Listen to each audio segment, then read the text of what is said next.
You're watching the worldwide leader in sim race broadcasting. This is SRN TV.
The following broadcast is under exclusive rights granted by the Sim Racing Network and associated partners.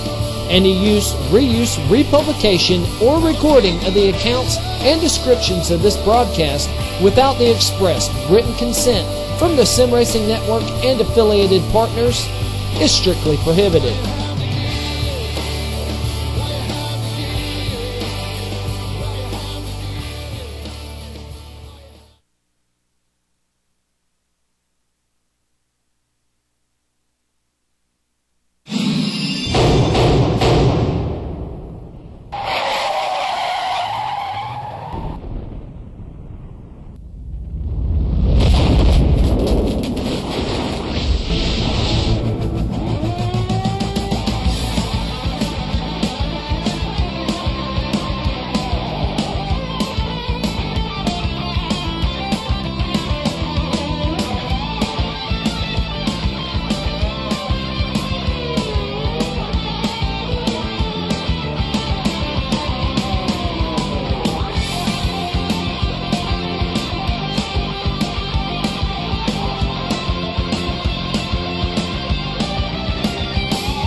The DMP Cup Series is brought to you in part by InfieldParking.com, bringing race fans together through chat forums, photo galleries, and other racing-related topics.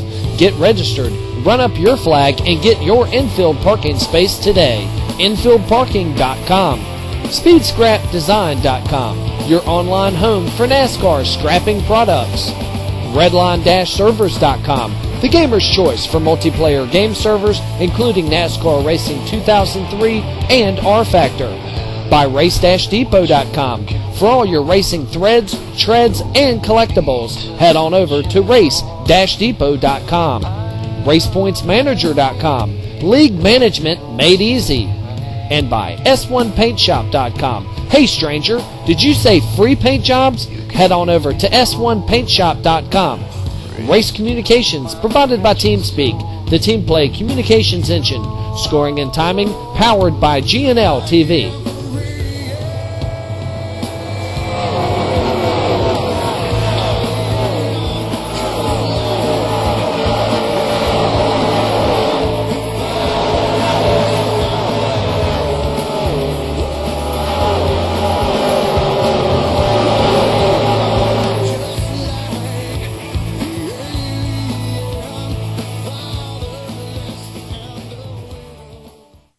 When at the big race, there's only one place you want to be hanging out. That's going to be the Infield. That's where the drivers smack talk, good times, and real NASCAR fans get together.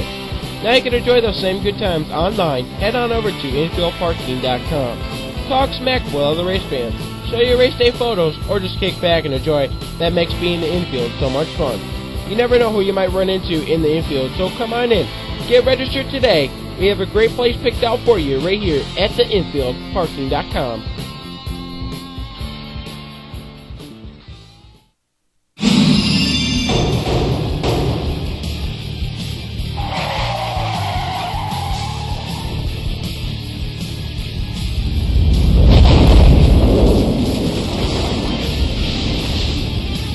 This is Joe Beasley.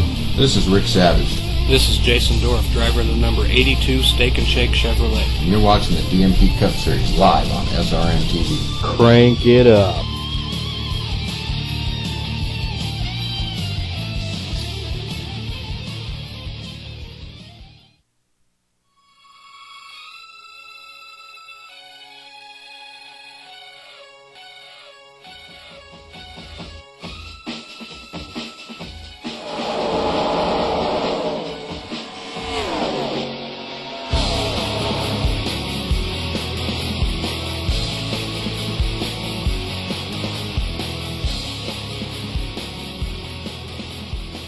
Welcome, race fans, to SRN TV, the worldwide leader in sim broadcasting this evening. DMP returns to SRN TV for season number 7, our 4th season with DMP. This is the infieldparking.com Daytona 250 from the Daytona International Speedway, 250 miles to be run around Daytona with the Cup cars. Good evening. My name is Tim Terry, joined by Tom Hoffman in the booth, Mike Finnegan. Also joining us, Ryan Cook. Down in the Race Notes booth, Scott Fairman doing production here on our first broadcast of Season 7, 250 miles to be run around the Daytona International Speedway. And Tom Hoffman, it could get very interesting very quick with this Daytona DMP track. Absolutely, and we saw it with the Online 500. Well, this is the original version that they came up with first. In fact, they tried 2 different tracks or 2 different mods of Daytona over for the Online 500. This is the first one. Several bumps throughout the track. And in fact, Mike Finnegan will come up here just in a couple seconds and tell you, exactly where all the bumps are. But now, from what I see on here, 2.5 mile track, D-shaped oval, high speeds. Martin Truex is in the house along with Denny Hamlin, and rumor has it that Dale Earnhardt Jr. himself will be here to race. So you want to talk about the big names. Bob Bryant sporting new colors out here on his Coca-Cola Chevrolet, along with very, very many more talented drivers out here. But the details about the bumps on the track, I know it's going to be a deciding factor, and you said something to me earlier that 3 wide could be death here. Yeah, I'll tell you what, I ran this a little bit earlier, and maybe we can get on one of the cars here in just a minute as they're all starting to leave pit road right now. But, yeah, sure enough, Tom Hoffman and Tim Terry, I was racing here on this mod a little bit earlier today, and, just like what we saw in the TSW Online 500, these guys will be bouncing over the tunnel turns. There's a tunnel entrance right underneath the track in Turn 1 and in Turn 4, and all of a sudden you're going for a ride if you're not paying attention for it. So everyone had to get used to it. Now, what they did, what Chris Shearburn, in fact, he is the race administrator for DMP tonight running this league. Keep an eye on it. He is the official, so he lets the word and the hammer down if need be. But what happened, what he did was, just like Tim and Tom were talking about, you got to be careful on this track. It's one big thing. You're hitting these bumps, and this was, I believe, the 1.6 mod before the 1.7 version came out, and this thing's got some hellacious bumps. If you are 3 wide, and with the setup the DMP is using today, you are going for a ride. You better give some room. You better not be fender to fender, otherwise you're going to be making somebody's day not happy for the end.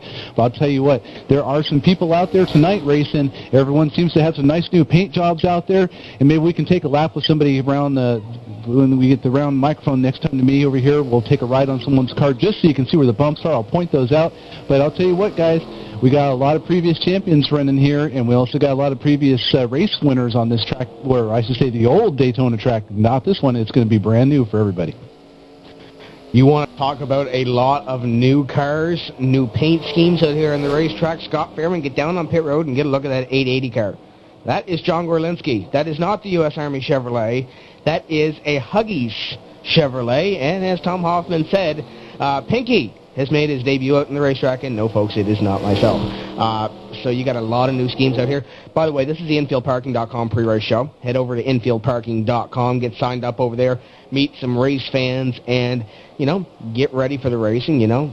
If there's a race you're going to, maybe a Nextel Cup Series race, Busch Series race, find a couple of people to hang out with, meet some new friends. It's all good over there. InfieldParking.com, the proud sponsor of the InfieldParking.com Daytona 250.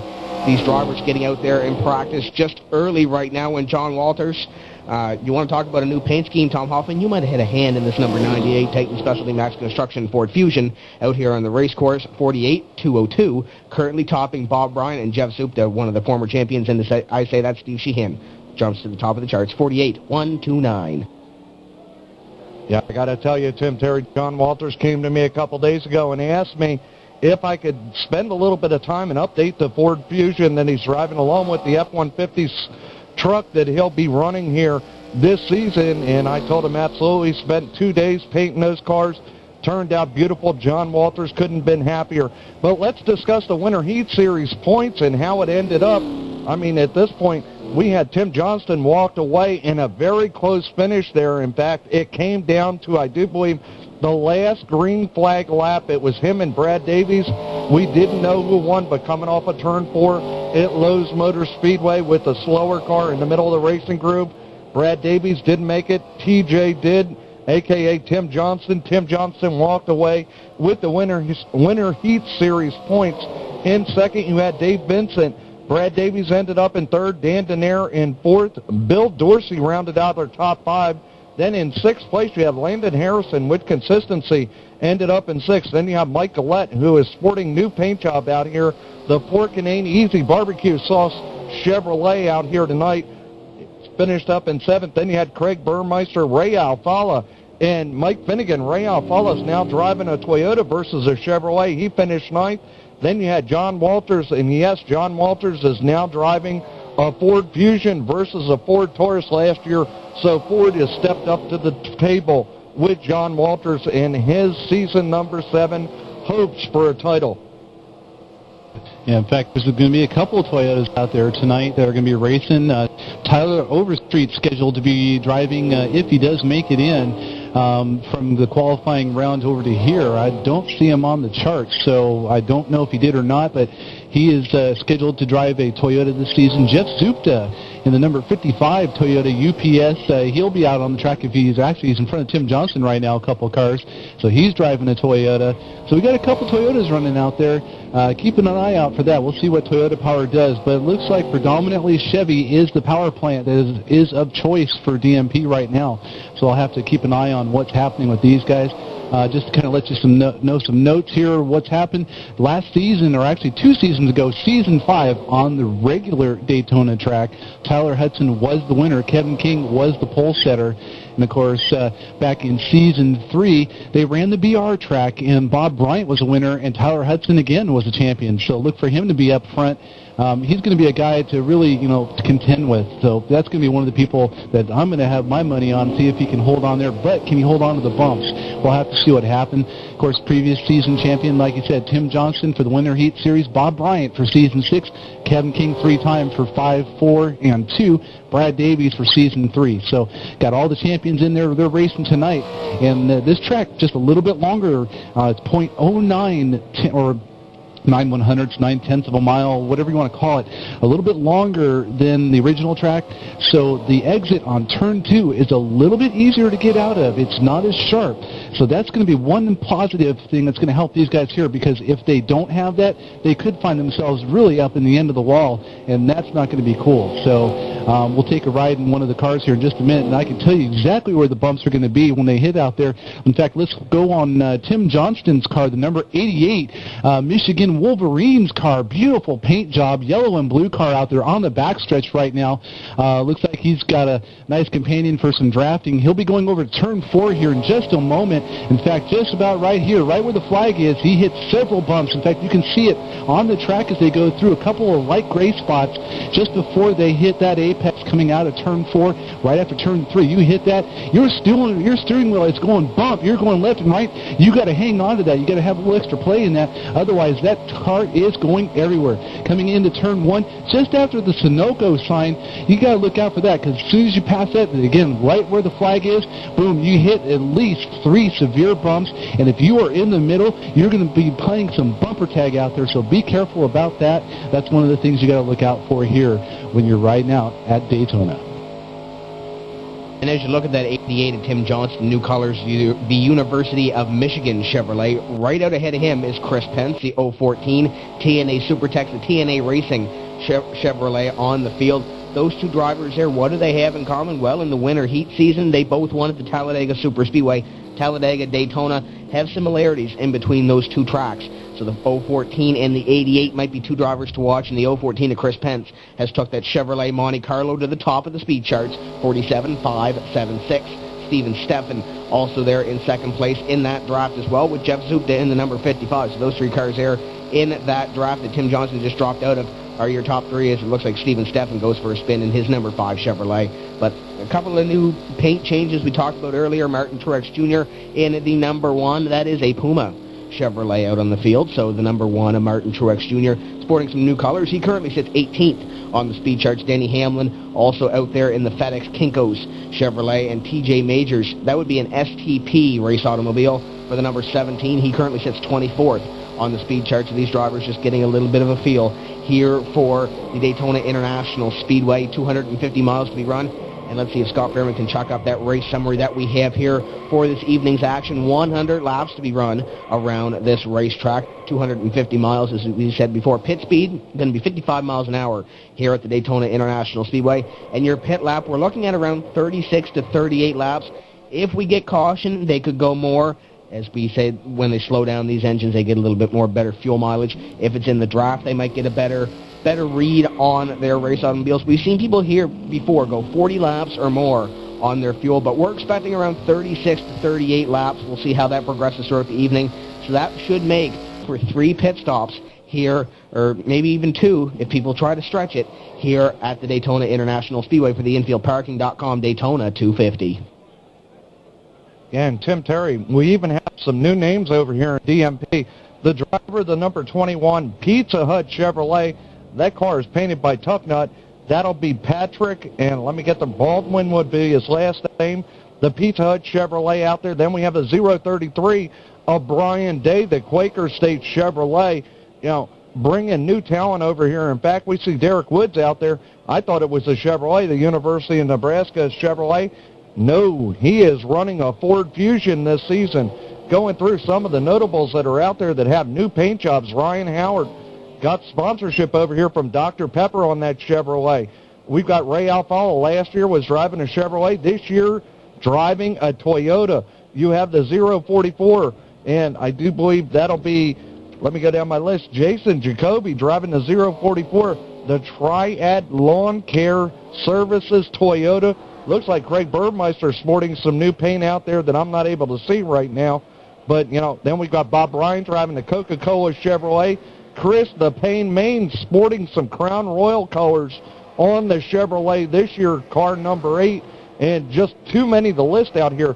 But looking forward to a lot of fun out here. I see in a lot of the cars right now out here drafting impacts, trying the 3-wide that Mike Finnegan is telling us it isn't going to work. They're out here trying it right now. Better to do it in practice than do it in the race. But I did see one notable driver, the number 17 of TJ Majors car was damaged, and, from what I'm hearing, Mike Finnegan, maybe a Michael Waltrip story over here with TJ Majors. They impounded his primary car, and he has now rolled out the backup, so he will be in the 314 for tonight's event out here. Yeah, it's actually more damage, and they couldn't really fix it. I heard that some of the damage was just not able to be fixed in time for the race. So what they did was they did go to the backup car, but they were in for an extensive amount of time just because of the incidents that we saw with the 5. Not just Michael Waltrip. I mean, yeah, he was the biggest one that got the nail biter, but you got 4 other crew chiefs that were ejected as well for 2 to 4 races going on there. So those guys weren't happy. And so they decided they're not going to take any chances. They just decided to take the car in there, but the officials going through with a fine-tooth comb, is what they say, and that's exactly what happened out there.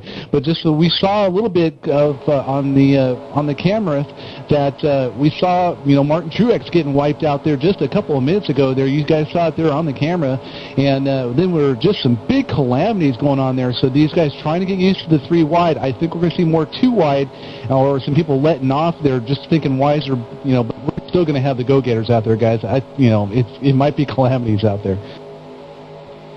As we are in this InfieldParking.com pre-race show, head over to InfieldParking.com and check out what they have ongoing over there. And now would be a good time to do it, because we're about to take a commercial break here on SRN TV. Give their sponsors their due here on the Sim Racing Network. Don't go away, race fans. We'll be back with the InfieldParking.com Daytona 250. Take my hand, come with me to this crystal scenery, and wait till I retain the ticket. You will never have the time. I would love to change your mind. Redline-servers.com knows how difficult it might be for the casual customer to understand the ins and outs of being an online gaming server customer. So we hired a professional broadcaster to translate the gaming server jargon for you. Redline-servers.com is, offers really, great internet gaming online, awesome servers. In a world where things have blue teeth and low latency is king. Well, you can lease these terrific gaming servers for, from what I don't know, my dad says it's less than a cup of Starbucks coffee. It doesn't take much cash to get your espresso. Yeah. When you're really wanting like a good spot or place kind of thingy to race or shoot stuff, it's time to put on your game face and hit the battlefield. I suggest, if you want to, that is, anyways, try redline-servers.com. They rock. Totally. Redline-servers.com. They are the Rolling Stones of online gaming servers.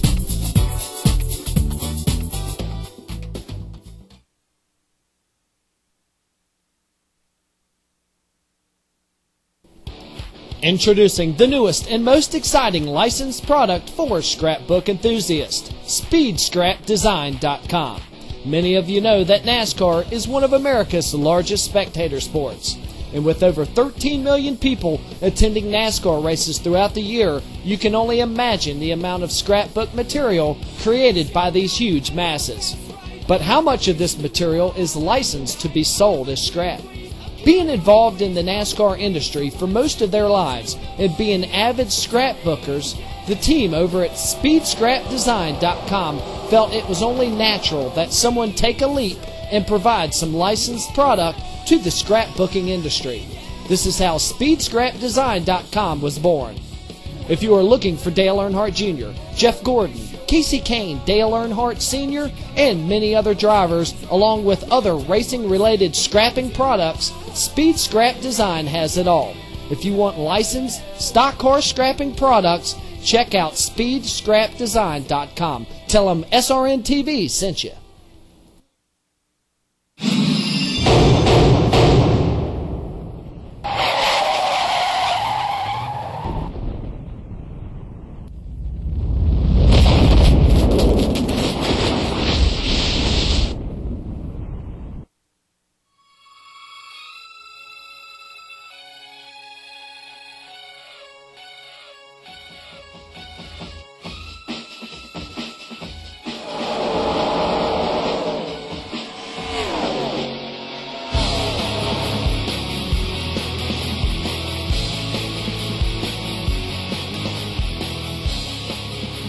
Welcome back, race fans, to SRN TV, the worldwide leader in sim broadcasting, the InfieldParking.com Daytona 250, here for DMP. The Cup Series in Season 7, our fourth season with the DMP, and a very strong field of drivers that they have upcoming here in the DMP Season 7. And this is the InfieldParking.com pre-race show. My name is Tim Terry, joined tonight by Tom Hoffman, Mike Finnegan, Scott Fairman, and Ryan Cook. Drivers just wrapping up the practice session now into qualifying. Tyler Hudson, the 001, strongest so far, 47.398 in practice. Mark Noble, Tim Johnston, our winter heat champion. Bob Bryant, our Season 6 champion. And Chris Pence, former Talladega winner from the winter heat season, will round out your top 5 in the practice session. So very strong drivers right now in the top 5. Any one of these drivers in this race, and it looks like we will have upwards of 35 drivers take the green flag here this evening, could win this InfieldParking.com Daytona 250. And just to give you a news update, looks like Steven Steffen was basically called outside the track. Not sure if it was an infraction or not. He's trying right now to get back, from what I'm hearing from the crew chief, back to the track. But I did want to go over the season number 3 results, that we do have some history from Daytona Motor Speedway, from DMP here. Season number 3, they ran the track twice. The first race was done at Daytona BR. The winner was Bob Bryant. The pole sitter was John Gorlinski. So, guys, to see the Huggies car out there in front might not be something too far-fetched. Then later that season, they ran Daytona Night BR, and the winner was Tyler Hudson, fastest so far in practice. He won the race, and the pole sitter was Kevin King. I'm looking for Kevin King down the list right now, and I've got to tell you, he is all the way down in 15th place, right behind Craig Burmeister. So some of the notables, man, we have some heavy hitters here. We have Kevin King, Bob Bryant, we have Brad Davies out here, possibly sporting some new colors. They haven't pulled it out on the track, but the rumor is he may be sporting new colors. Same sponsor, different colors. You have a lot of guys, and this would be the one wild card that they have in the season, or in the season schedule here, Mike Finnegan. So Daytona, who knows? We could have a new championship leader. Oh, guys, not just talk about Daytona. I mean, 2.509 miles and 31 degrees in the banking, 18 in tri-oval, 3,800 feet in the front, and 3,000 in the back. But talk about this. Talk about the schedule that's coming up. They got 2 road courses coming up. They're going to come back out here and run the road course back in April 10th. Keep an eye out for that. And then they're going to come in May 8th. They're going to do Road America. Guys, I think we're going to have some wild times ahead of us. I got a quick question. You available? We're going to have some fun times here on SRN TV for the DMP Cup Series here on SRN. The qualifying just wrapping up here for the InfieldParking.com Daytona 250, and it looks like up on top of the speed charts, it could be Derek Wood in the number 54, no stranger to the Daytona International Speedway. Might walk away with the pole here, Tom Hoffman, and we've seen Derek Wood before. He can put that number 54 wherever he wants to on the racetrack. It just seems to work for him. Absolutely. And then you look back at second place, you have Steve Sheehan. Then in third, the newcomer driving the number 21, Pizza Hut Chevrolet, like before mentioned, Pat Baldwin all the way up into third as it sits right now. But I'm going through some of the schedule with Mike just alluded to a moment ago. Mike, we are going to broadcast a truck race from Bristol. That ought to be a blast. 38 trucks out there on Bristol. Man, what a blast that's going to be. But qualifying has just ended here, and it looks like Derek Wood in the University of Nebraska Cornhusker Ford Fusion has taken away the pole. Steve Sheehan in the number 51 Exxon Chevrolet will roll off second, and in third place will be Pat Baldwin in the Pizza Hut Chevrolet. So, Mike, they're showing speed already. As it looks like Mike Finnegan has stepped out of the booth for a second. Let's bring Ryan Cook in here. Ryan down in the Race Notes booth, handling everything down there. And, guys, we are going to be giving away a DVD, and we'll do that around, halfway, a little bit before, a little bit after, whenever Ryan wants to do it. But, Ryan, we're going to bring you on right now. Dog Pound getting excited. It's Season 7. It's Daytona. We're in the cars. We got 35-plus fast cars getting ready to do battle for 250 miles. What's your take? I think we're going to see an awesome race tonight.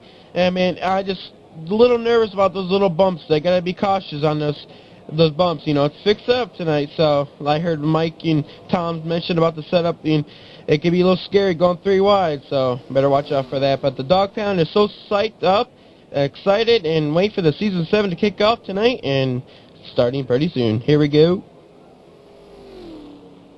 There we go, in Season 7, getting ready here for the DMP. And while we were at it, 3:30 left in the happy hour session. Let's get it out of the way right now. Pre-race festivities here for the InfieldParking.com Daytona 250 and the InfieldParking.com pre-race show. Let's go down trackside now for the playing of our national anthem.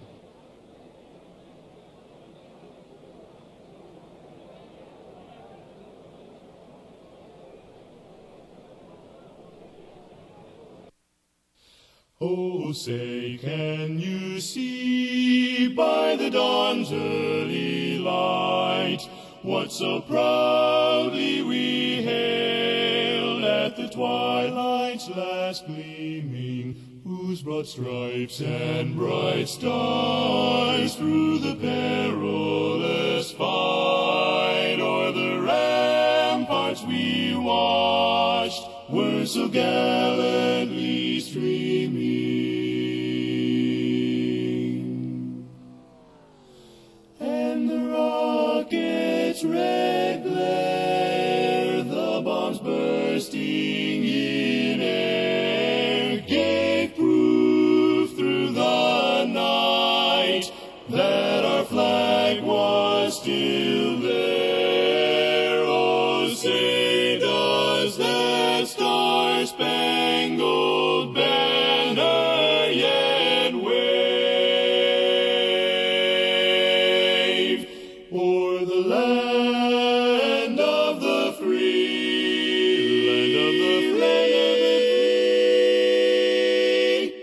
and the home of the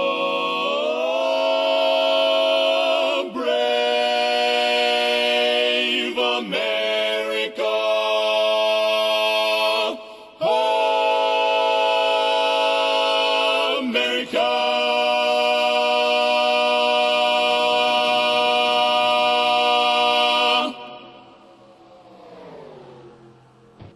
There you go, your national anthem here for the DMP in Season 7. First time out on the racetrack for Season 7 in these Cup cars.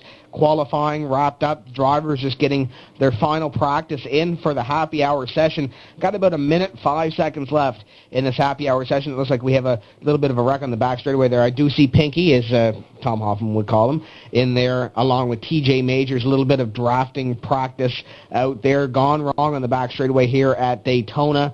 So these drivers just getting ready to do battle. Craig Burmeister, the fastest on the racetrack. John Gorlinski, Bob Bryant, your top 3. Martin Truex Jr. and TJ Majors among the people that are racing in this race. Also in your top 5 is Pat Baldwin, puts the number 21 up to the top of the speed charts. Looks like Chris Sherburne, one of your DMP admins, also out there making some laps. And while we are at it, let's go down our qualifying grid here for the InfieldParking.com Daytona 250 and the InfieldParking.com pre-race show.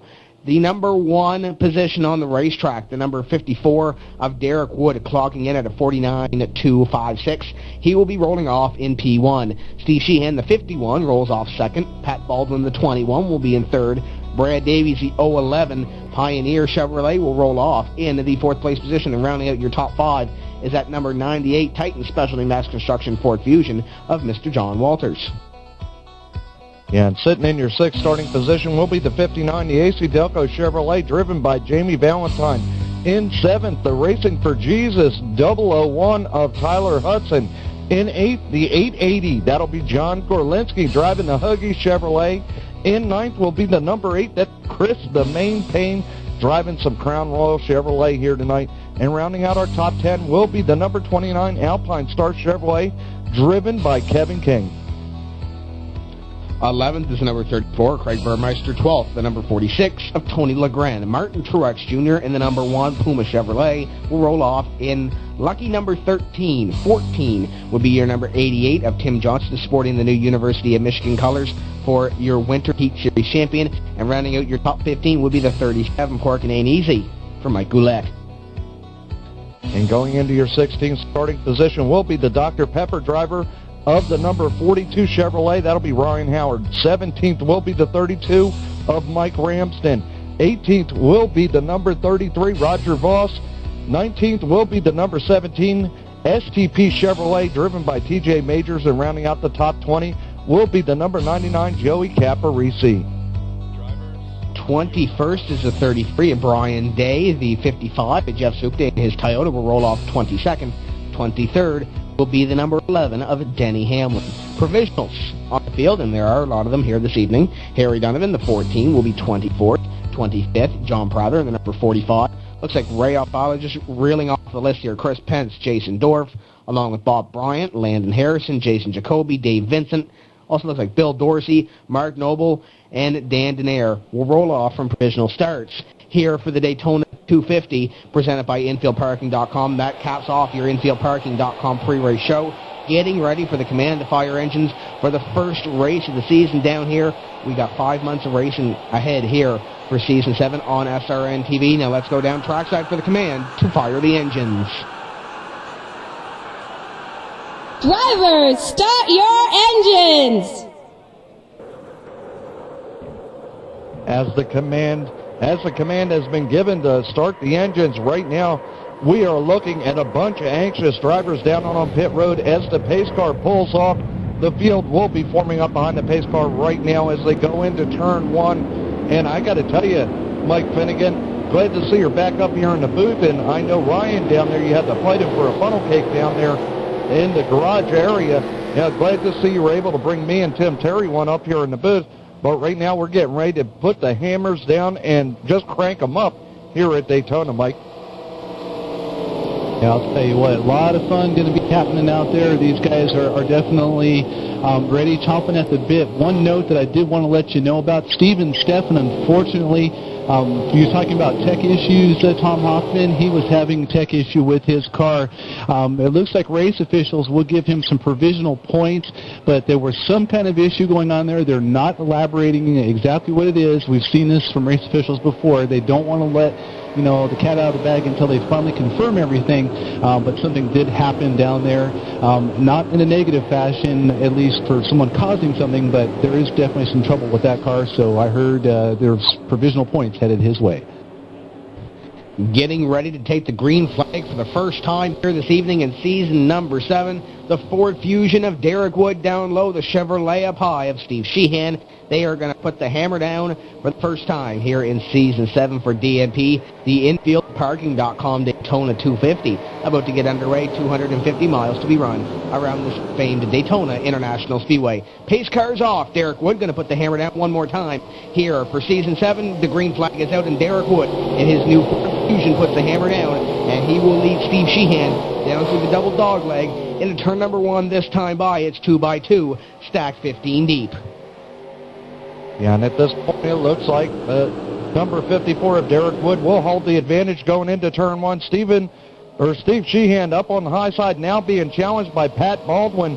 Pat Baldwin got the help of John Walters. John Walters in fourth, now going for third. Looks like the 001 of Tyler Hudson will also hold that low line. Looks like Steve Sheehan up on the high side with the help of Brad Davies in the number 11 Pioneer Chevrolet. Basically falling back from his outside pole position all the way back to now 5th place position as they bring the field off of turn number 1, lap number 1 coming up in the line. Mike Finnegan, the excitement is built. Top 4 dropping in the single file. 5th would have been Steve Sheehan, but he decides to go back to the high side. Brad Davies in there still didn't go anywhere because he had Chris Main on the inside with his Crown Royal Chevrolet. So you could see that nowhere he didn't want to leave Brad hanging, so that was a good move. Teamwork may be essential to get you through later on. Jamie Valentine following Brad and Steve. So the high line, too, when I ran that earlier in the test race that I ran, did not seem to be predominant. So look for this low line to really be on the move, and they sure are. They're chugging away. Guess who's in front? None other than Derek Wood in that University of Nebraska machine.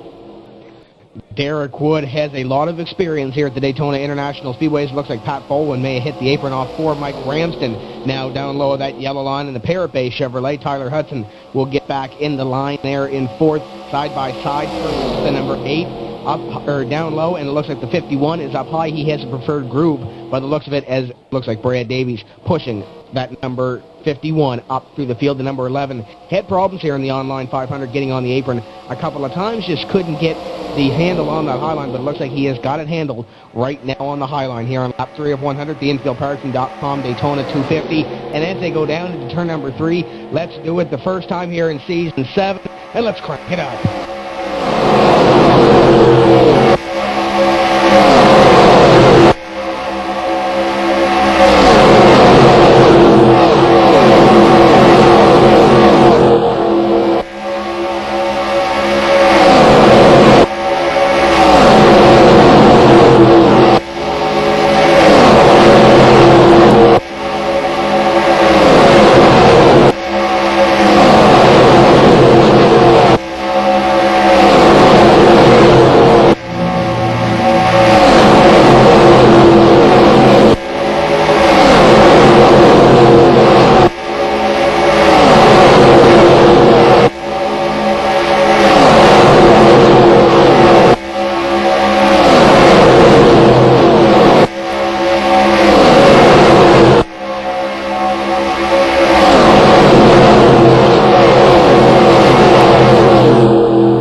The top 4 are breaking away, but it looks like Tyler Hudson will move to the high side, trying to help out Chris Main, Steve Sheehan, and Brad Davies up on the high line. And in fact, it looks like Tyler Hudson, trying to make a battle for third, will fall back, as you see Craig Burmeister hitting the apron coming off of turn 2. But unfortunately, or fortunately for him, he doesn't break traction on that car and able to keep it going straight. But I am looking up front. The high line is now side by side with John Walters and Tyler Hudson. It looked like Pat Baldwin there for a moment. Looked like he wanted to jump to the outside of Derek Wood. In fact, coming off turn 4, Mike Finnegan, Pat Baldwin up on the high side. That'll allow Tyler Hudson and the high line to basically pull in there. But look, John Walters in the Titan Specialty Max Construction Ford Fusion pulls right up to the back of his fellow Ford Fusion driver, Derek Wood. Now takes over the second place position. Coming off turn 2 to you, Mike. The Hut leading the way on the outside in that number 21 rookie of Baldwin's car. And he's got some help now. He got a little bit of drinking going on right there, and get a little gas to go with that. Right behind that, they have that Crown Royal followed by that Exxon and Sheehan. Those guys trying to make that outside line work, and as they gather more cars up there, it will help them out. The more you have, the better it is. But that front line still being predominant with Burmeister and the GoldenPalace.com machine, that Titan Max specialty construction machine of John Walters led by Derek Wood. They're still holding it pretty true, and they haven't lost their momentum. The top side, though, they still haven't gotten anywhere. So we're going to have to keep an eye on that. And driving on this track, you are evenly matched. Now, we did see Denny Hamlin try to thread that needle about 3 laps ago, and right behind him, it was easily let off by Mike Gillette. He decided, hey, I don't want to do 3 wide so early on this. They're going to see if their tires can warm up, from what I heard from the crew chief, see if they can get those tires to really sink in and feel good, and see if they can go for a 3 wide. But he said it's too early in the race to do that. That number 11, though, of Denny Hamlin, we were talking about him a couple of seconds ago, going 3 wide. It almost looked like he was about to go 3 wide, going out of turn number 2 on Truex Jr. in front of him in the number 1. Just looks like that 11 gets a strong run off the corner and wants to go. Just can't get there, as it looks like Mike Goulet now right behind the number 11 of Hamlin, drafting him up through the field. Those 3 drivers there on the low line behind Kevin King and the number 29, Craig Burmeister, and the 34, 98 of Walters, and the 54 of wood up in front. Your top 4, by the looks of it now on the low line, will be single file. Pat Baldwin, the number 21, will be in 5th place as he goes back down the low line. Looks like Tyler Hudson will go along with him, and that will put Chris Main up on the high line in that Crown Royal race automobile. Denny Hamlin trying to go 3 wide again in the middle of turns number 3 and 4. He will get there with Martin Truex Jr. and the number 51 of Sheehan, but he will fall back down low in the middle of the corner, and it will be back single file through. By the looks of it, maybe your top 7 here as Martin Truex Jr. tries to find a way around Chris Main. Yeah, and at this point, Tim Terry, they are showing that the low line is the line to stay in. In fact, you see it going through there. Denny Hamlin will make it 3 wide going into turn 1. Truex on the low line, Denny in the middle, and Chris Main all the way up at the top. Chris Main did look like he touched the outside wall briefly, but holds it up there. Steve Sheehan now goes by Chris Main, and now battling side by side with Martin Truex, but Denny Hamlin showing some power from the FedEx Kinko Chevrolet going through turn 3 right now on the high side by Truex. Tyler Hudson now moving up, trying to get a little drafting help with Denny Hamlin. Denny Hamlin doesn't want any drafting help. He wants to try it on his own coming off of turn 4. Now coming into the tri-oval. They are side by side. Martin Truex and Denny Hamlin side by side coming through the tri-oval. Looks like the low line is definitely the line to be in, but once they get to the corners, Mike Finnegan, it looks like the accordion effect is taking shape. But with Denny Hamlin on the outside, he can hold it wide open. So this should be something to watch. Yeah, it sure is. In fact, you have to lift if you are behind like at least 2 or 3 cars in on either line. Otherwise, you're going to find yourself a rear, a full bumper in your front of your car when you're heading into the turn. You got to be careful of that. Otherwise, you're going to be amazed and confused, and you'll be seeing stars all night long, even though it's daytime. So you got to be careful about that. Otherwise, it's going to be River City. So be careful about that, because we just saw that when they were hitting turn 1 and 2 over there that last time around. They got squirrely. I mean, you guys saw it. I mean, Denny Hamlin going for the 3 wide. But the thing is, though, he knows the track in real life. Mark Truex knows the track in real life. They know those bumps, and they just have to get used to the setup. And since they expect it, and if they have their gear just like they do in their race car, they know what it's all about. The question is, do the other drivers know what it's all about? That's what we're going to find out later on today. And these guys definitely, as we're in the lap 12 of 100, the tires are starting to get in there. The guys are really starting to get a feel for what it's all about. But look at this as they go into turn 3 and 4 right now. I'm looking from Jamie Valentine's car.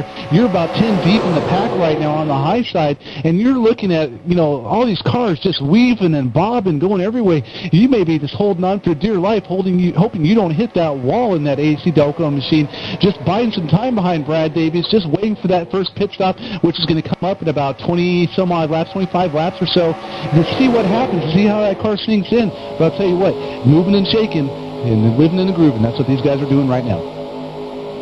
Kevin King on that high line, falling back about 2 car lengths behind your leader, Derek Wood in the number 54, John Walters in the 98. Contact there on the back straightaway on lap number 13. We are still lean, mean, and green through 13 laps up 100 here at the Daytona International Speedway, but those top 2 have not changed since really the start of this race.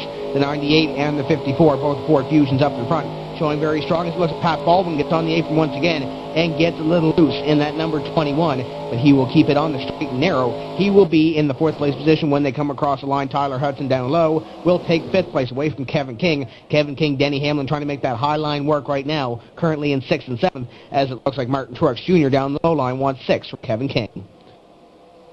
Yeah, and the contact that you just talked about, Tim Terry, would be Denny Hamlin on the back of Kevin King going off of turn 2, 1 lap ago. Basically just hit him a little too early and got Kevin King all squirrely. Denny had to lift, and Steve Sheehan, who was the 3rd car back in the high line, definitely had to lift. They were very lucky coming off the corner. But like you said before, Kevin King was up in the high line, trying to make it down to the low line right now, forcing Martin Truex below the yellow line. Martin Truex lifted out of the gas. Kevin King got back down in the low line. I do believe he'll pick up the 5th place position or 6th place as it stands right now. But Denny Hamlin still on the outside. Got a shot from Steve Sheehan going into turn 1, but still not making that outside work. In fact, Martin Truex will be side by side with Denny Hamlin coming off of turn 2. And I got to tell you, Mike Finnegan, all these cars holding the low line like that, It's just catastrophe looking for a place to happen. All it takes is one car to get squirrely, and we've seen Pat Baldwin along with Craig Burmeister touching the apron coming off the corner. All they need is a little hitch in their giddy-up, and we saw it with Tony Stewart Sunday afternoon or Sunday evening. Him and Kurt Busch got together, and there was just mayhem. And all these cars are packed into one big pile here.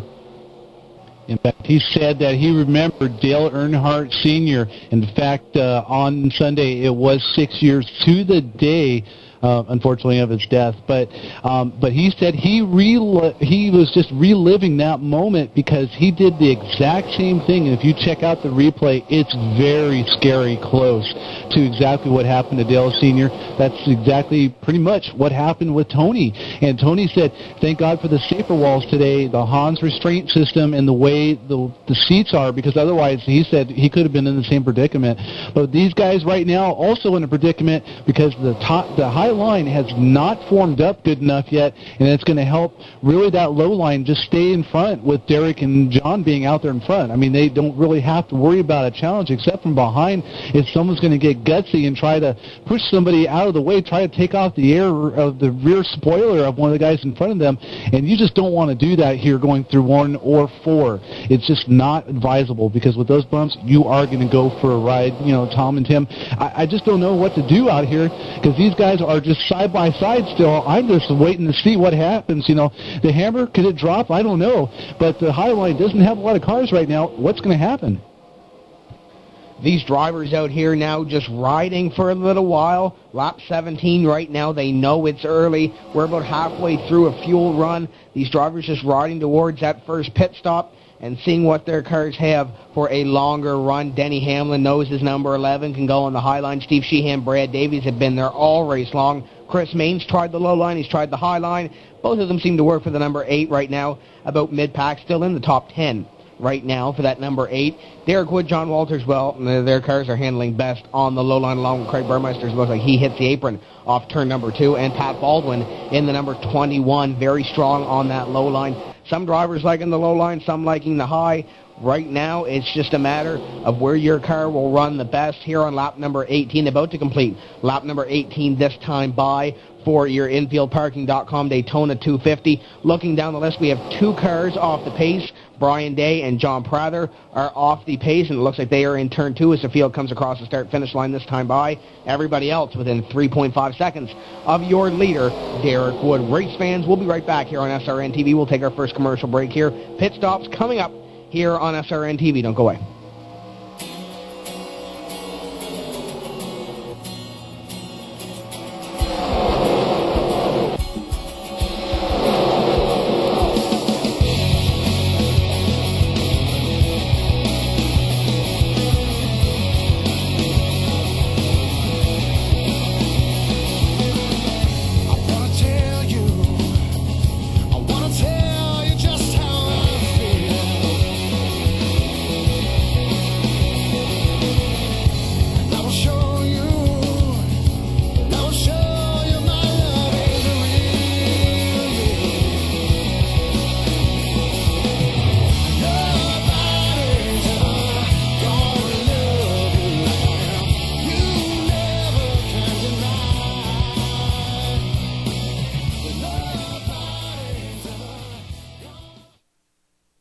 Tired of the same boring parties, idle chit-chat, and occasional jokes? Then try ZipZap.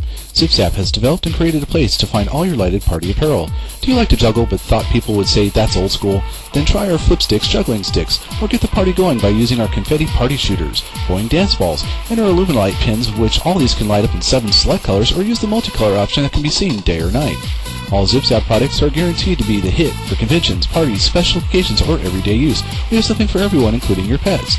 Come see how we light up the party at flipsticks.com. That's FLIPSTIX.com.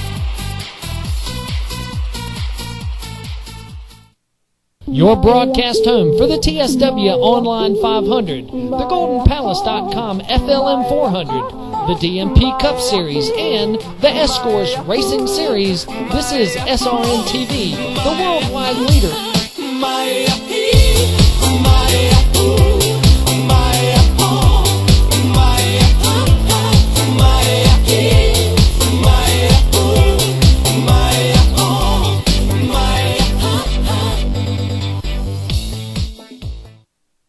Are you or someone you know wanting to start a NASCAR 2003 or R-Factor Sim Racing League, but you're not sure how you will keep up with the standings, car files, scheduling, and all the other headaches that go with league management?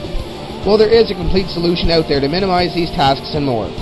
RacePointsManager.com. Keep track of scoring, scheduling, penalties, standings, car files, and much more with Race Points Manager. Race Points Manager even comes equipped with a virtual money system that is second to none. Owners who buy cars and hire drivers can win money, and if you use Replay Analyzer, you can incorporate the cost to fix damage each week. It's just like running a real stock car racing league, but without the travel and fuel bills. RacePointsManager.com is a complete league management system that allows you to run $1 million league on a shoestring budget. It pays for itself time and time again. RPM customers also qualify for server leasing discounts and sim broadcasting services from the Sim Racing Network. So what are you waiting for? Get your Race Points Manager account today by logging on to RacePointsManager.com.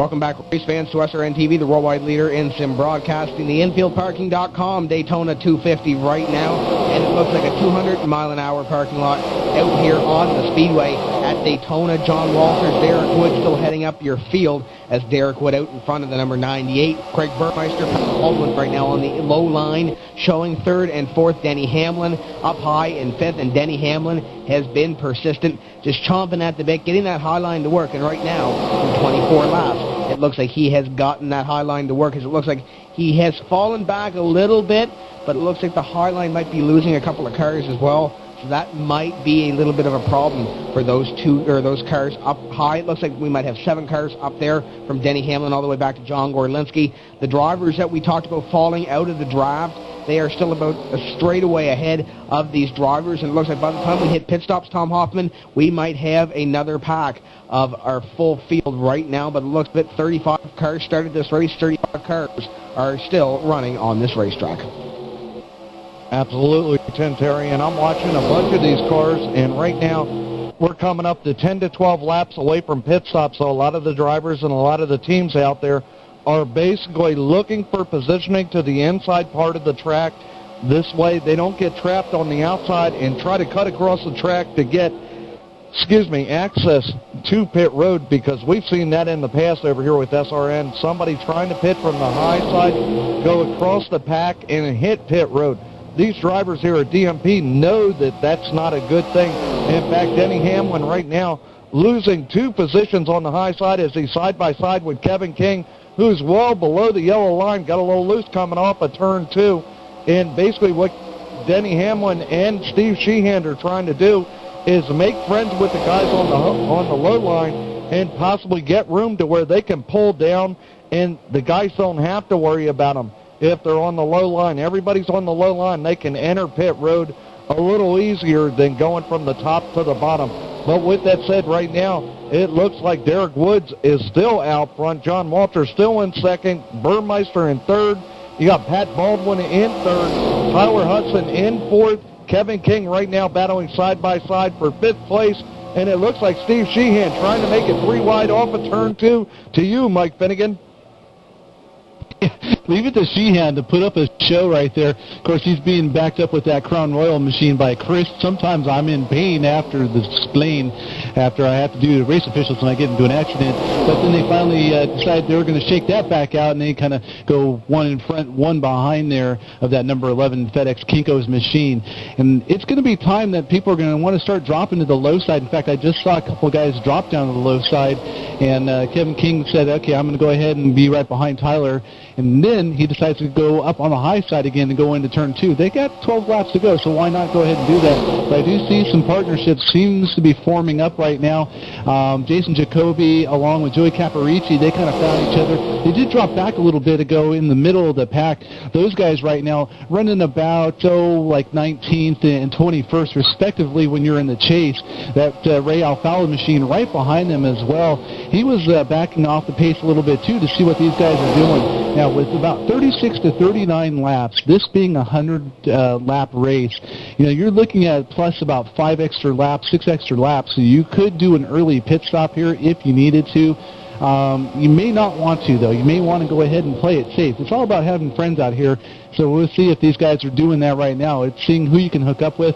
Right now, 2x2, though, Derek Woods is still enjoying the lead in the front, but he's going to be the guy that's going to be running out of gas first because he's breaking the wind for everybody else out there. A lot of guys in the back could probably go an extra 2 or 3 laps, just like Tim Terry was saying earlier in tonight's broadcast. If you're cruising in the middle, cruising towards the back, if you still got the draft, you're letting off that gas, so you're going to find yourself, getting some extra gas mileage going on there. But that ain't happening if you're Steve Sheehan right in the middle right there, fighting for 3rd, 4th place right now, trying to get up there, move up the field. That Exxon machine just barely gets around that Kevin King DMP machine, so those guys know what goes on. Luckily, respect for each other. They're able to feel each other. They know what it's all about and how they work, so enough room going on there. Less experienced driver may not let him in, and they could have had calamity. Now, one thing we have to watch about Mike Finnegan is if you want to come down and do a little bit of short pitting here at the Daytona International Speedway with this big pack of 33 drivers, if you come down pit road, you get on clean, you get off clean, that's all good. You have drafting partners, get back out in the racetrack. But, when the majority of this field comes down, you're looking at about 30-plus cars, and you might have a little bit of action coming off turn 4. We have action coming off turn 3 as we're 3 wide with Steve Sheehan, Tyler Hudson, Denny Hamlin now right behind the number 51, pushing him in the middle, and it looks like the 01 will be pushed to the back, or the 001 as TJ Majors hits the apron back there as well. So it's getting hot and heavy here on lap number 30 as we complete lap number 30 here on the race course. But they come off turn 4, Tom Hoffman, and some of these guys get to woe it up from 200 down to 55. It could be very interesting, very quick, and usually ends up in the grass here in the double dog leg. Yeah, and you want to talk about one driver that just got shook out of the lead pack. That'll be the 001 of Tyler Hudson. The Racing for Jesus. Jesus was not happy on that move. In fact, he'll drop back to, I do believe that'll be a 20th place position way back there. And I'm looking, John Gorlinski in the middle of that pack. But up front, we have a battle side-by-side for 4th right now. Pat Baldwin on the low side. Looks like Martin Truex up on the high side. Now Pat Baldwin pulls ahead, and you've got Kevin King on the low line. But Steve Sheehan all over the back of Martin Truex's Puma Chevrolet going through the tri-oval side-by-side with Pat Baldwin. Martin Truex now showing some power out of the Puma Chevrolet, Mike Finnegan. Yeah, Highline still trying to make that side work.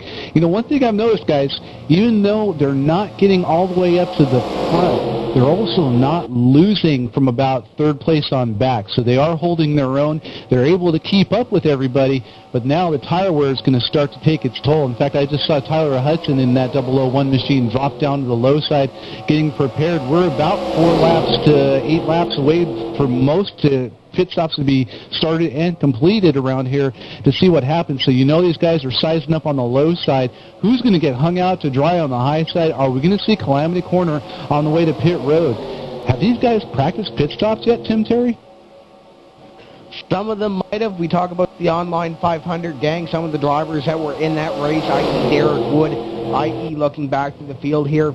A bunch of these drivers do have online 500 experience, so they know how to woe it up. From 200 to 55, you talk about John Walters, a seasoned veteran at these races. Steve Sheehan, Denny Hamlin, very strong. Kevin King, Chris Main, among others, very strong that we've seen here before on SRN TV on these big racetracks, Talladega, Daytona, Michigan, California.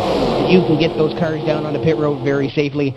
A couple of times, you're going to have problems, but we don't want to talk about those problems right now because if we do, they'll most likely happen here at Daytona. Expect the unexpected here at this famed Daytona International Speedway. Derek Wood comes across the line to lead yet another lap here in the infieldparking.com Daytona 250. Very dominant so far for Derek Wood in the number 54, but dominant about to get on the high line as Martin Truex Jr. has pulled that high line up to second place right now on the number 98 of John Walters. Denny Hamlin tried to do it earlier, couldn't get up there. Now Denny Hamlin's at third. On the high line, Martin Truex Jr. On the high line of Derek Wood trying to take the lead here on lap number 34. Side by side for the lead, Steve Sheehan. Denny Hamlin up high with Martin. Down low, we have the number 54 of Wood, the 98 of Walters, and it looks like the number 34 of Craig Burmeister. Yeah, you're looking at Ford Power on the low side, Chevy Power on the high side. Looks like Martin Truex will become the second leader of tonight's event. The Infield Parking 250 has now been led by Martin Truex, and Chevrolet's lined up on the high side. Derek Wood, I'm telling you, I can hear it on his radio chatter right now. He is looking for friends to pit with, as just as Martin Truex gets up front, he drops to the low line and leaves Steve Sheehan hanging. But Martin Truex makes contact with the apron and loses a little momentum. In fact, now below the yellow line, going down the back straightaway, will maintain the lead, but here comes Sheehan and Denny Hamlin to the high side going into turn 3. They'll be coming off of turn 4, and I'm hearing Mike Finnegan yelling, somebody's coming down to the pits. So, Mike Finnegan, business is about ready to pick up for you, buddy. The leader coming in. Martin Truex just lights up the tires with those brakes. Probably not sure, used to that brake pressure compared to his normal NASCAR, his Nextel Cup car. So smoke those. Probably expect to see him get 4. Did see Joey Caparici in his machine did get 4 tires fuel, and he was out. Let's keep an eye on that number 1 machine as it comes into his pit stall. Looks like he hits his marks. No issues going on there. Team gets over to the right-hand side of the car. 2 pumps of the jack. Get those tires off, 5 on, 5 off. Or 5 off, 5 back on, I should say, for the lug nuts. Team races over, tear off coming off the front of the windshield. Those 2 tires on the left side look a little bit worn, not too bad though, and he gets out of his pits with 2 tires going on there. Here a little bit of contact going on there, but screen flag is running. Did see several guys go in, and Landon Harrison and Ray Alfala as well for their pit stops. Yeah, Tim Terry, I got to pick it up here. Looked like the number 99 of Joey Caparici and Jamie Valentine made contact in turns 3. Joey Caparici got the car completely sideways into the outside wall. But meanwhile, coming down pit road right now, you have Jamie Valentine, the number 42, and that'll be Ryan Howard in the Dr. Pepper Chevrolet, just going for inside tires on the Chevrolet, sitting there gunning the engine, waiting for the gas to fill up. Gas is in. Ryan Howard is out. I do see also, looks like Mike Gillette in the number 37 Porcanine Easy Toyota also coming off of pit road. I did see Jamie Valentine taking 4 tires. Roger Boss now coming off of pit road along with Jason Jacoby. So, Tim Terry, business is picking up, buddy. Drivers down on pit road, the 51 is Steve Sheehan, among others Derek Wood in the number 54 Ford Fusion. Also coming down pit road here at the Daytona International Speedway, I do believe John Gorlinski will be scored as your leader here. It looks like John Walters now being scored in your lead position. The number 51 is Sheehan hits his pit stall, and the tires go up onto the right-hand side of that race automobile. The Exxon Chevrolet crew runs around to the left side, putting the fuel into that Chevrolet Monte Carlos. Looks like Derek Wood ahead of him. Only 2 tires. Steve Sheehan elects to take 4. Looks like Tyler Hudson, TJ Majors, and the 88 of Johnston will beat the 51 of Steve Sheehan off pit road. So the 51 of Sheehan loses time down here on pit road on lap 38. Denny Hamlin picked himself up for... Sorry about that, Tom. Denny Hamlin picked up himself 4 tires, but one thing that surprised me, guys, that STP machine of TJ Majors, 2 left side tires, gas and go, to see if he can gather himself some positions to see what he can make it do, and we'll see what happens as they start to shake it out. Scott Perriman. Kevin King down on pit road right now has the number 8. Chris DePayne, Main Crown Royal Chevrolet right in front of him. Both those cars coming in. Look like they're taking 4 tire and fuel. Chris Main stopped, taking a little bit longer. He was the last one to come down pit road. Kevin King and others already off of pit road. We'll see how this cycles through, guys. All these cars now pretty much completing their green flag cycles. No cautions. The field now stretched out. John Gorlinski, the 880 coming down pit road, the Huggy Chevrolet, that pink race automobile, a bright color out here on the speedway. He is coming down pit road. He was scored as your leader the last time by. It looks like this will be your last car to come down pit road. John Gorlinski hits his pit stall here at Daytona. The right side tires going up on that race automobile, so 2 tires on the right-hand side. As we have 4 wide back out on the racetrack on lap 40, Gorlinski goes down and completes his pit stop as he will be down and away. Yeah, and Tim Terry, you want to talk about a battle coming off of pit road? You should have seen the 29 and the 98 of John Walters right now being battled on the track. Is the 001 of Tyler Hudson makes the move to the outside, basically taking over the lead, but they're coming up on John Gorlinski. John Gorlinski was scored the lead. Contact directly behind the leaders. Carnage ensues. TJ Majors, almost saved the Chevrolet, STP Chevrolet, but I do believe Craig Burmeister and John Walters made contact. I do believe that Mike Finnegan may be picking up on what happened. But, man, you want to talk about carnage. Oh, man, TJ Majors did one heck of a job. Mike Finnegan, what happened back there, buddy? Yeah, the accident just happened just right behind his left rear bumper, that number 98 machine and the 34 of the Craig Burmeister GoldenPalace.com machine. They decided that, real estate was looking a little bit hard as Craig was trying to get around Tyler Hudson. Spotter must have called him clear or something, or said you had a small hole, because that's what he went for, was the small hole. Clips the right front fender of that number 98 Titan Specialty Construction Max machine. They both go spinning right behind. I mean, it was inches for TJ Majors' machine. It's slideways, as I call it, going through. He goes up and hits the high side, so he does pick up some damage, but he was able to keep on going from there. But I did see Ray Alfala. He got himself a little bit of the damage, too, as I see him flipping into a car right in front of him of John Walters. So big-time damage on him. Those guys, I'll tell you what, Trouble City. Lap number 41 out here on the Speedway. These drivers had just come down pit road, so we don't expect any pit stops out here on the Speedway. But if we do, we will let you know about them after this quick commercial break here on SRN TV, the infieldparking.com. Daytona 250 under its first caution of the evening. Race fans, don't go away. We'll be back from Daytona. The DMP Cup Series is brought to you in part by InfieldParking.com, bringing race fans together through chat forums, photo galleries, and other racing-related topics. Get registered, run up your flag, and get your infield parking space today. InfieldParking.com. SpeedScrapDesign.com, your online home for NASCAR scrapping products. Redline-Servers.com, the gamer's choice for multiplayer game servers, including NASCAR Racing 2003 and R-Factor. By Race-Depot.com, for all your racing threads, treads, and collectibles, head on over to Race-Depot.com. RacePointsManager.com, league management made easy. And by S1PaintShop.com. Hey stranger, did you say free paint jobs? Head on over to S1PaintShop.com. Race Communications, provided by TeamSpeak, the team play communications engine. Scoring and timing, powered by GNL TV.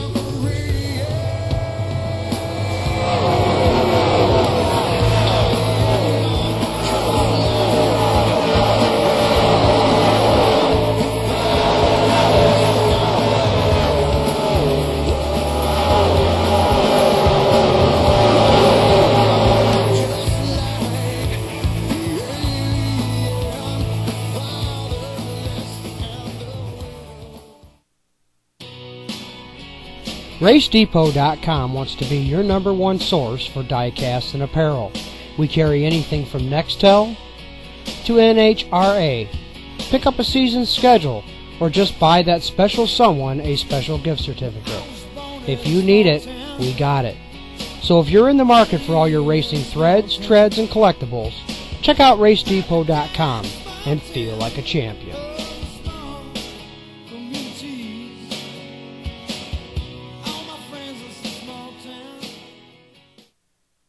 When at the big race, there's only one place you want to be hanging out. That's going to be the infield.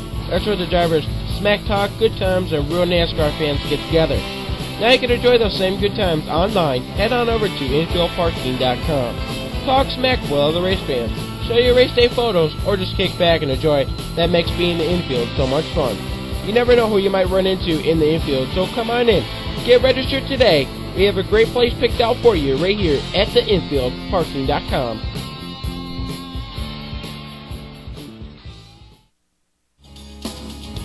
Do you need a vehicle painted for NASCAR Racing 2003 season or NASCAR Racing 2005? Yes, I do. Well, look no further than at S1PaintShop.com. You want customized vehicles? Oh, yeah. At the perfect price of free? Did you say free? Yes, I said free. Then go to S1PaintShop.com. I'm going there right now. Hey, stranger, who are you? Tell the guys and gals at S1PaintShop.com that Tom at SRN sent you. I'm headed on over to S1PaintShops.com right now to get my free paint job.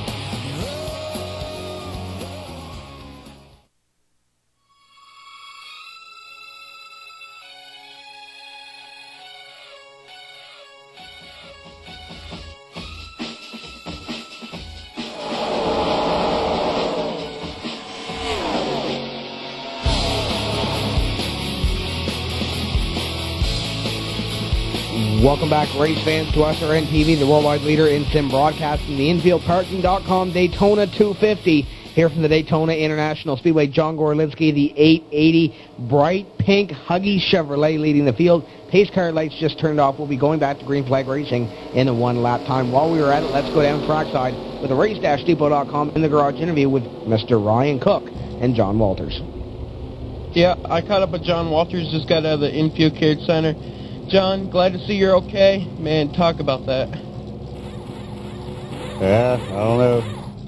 Guess he thought he was going to clear or win the race right there. But no biggie. Want to appreciate Tom for putting together a quick paint job for the car.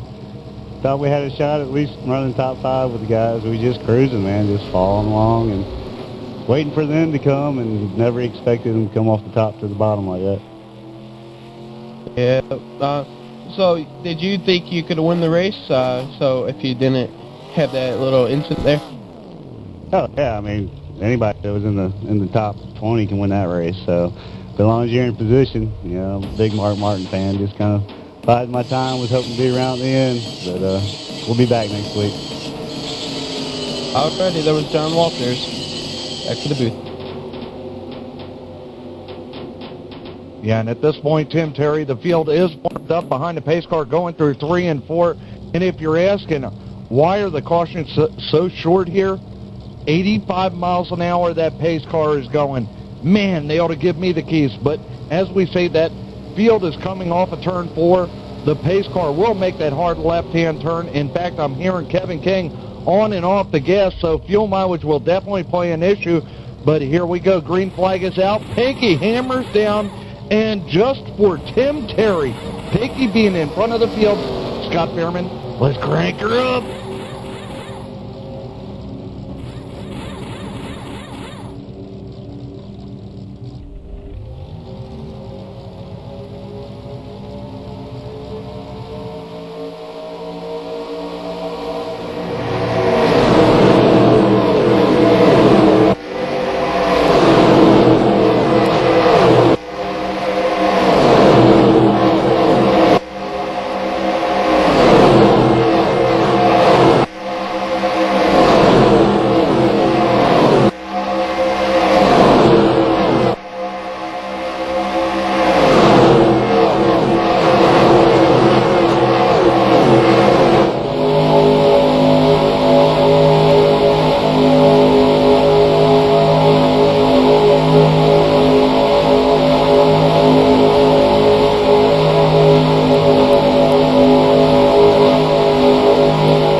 that 880 machine, the backup car for John Gorlinski, hugging the low side with his hugging machine.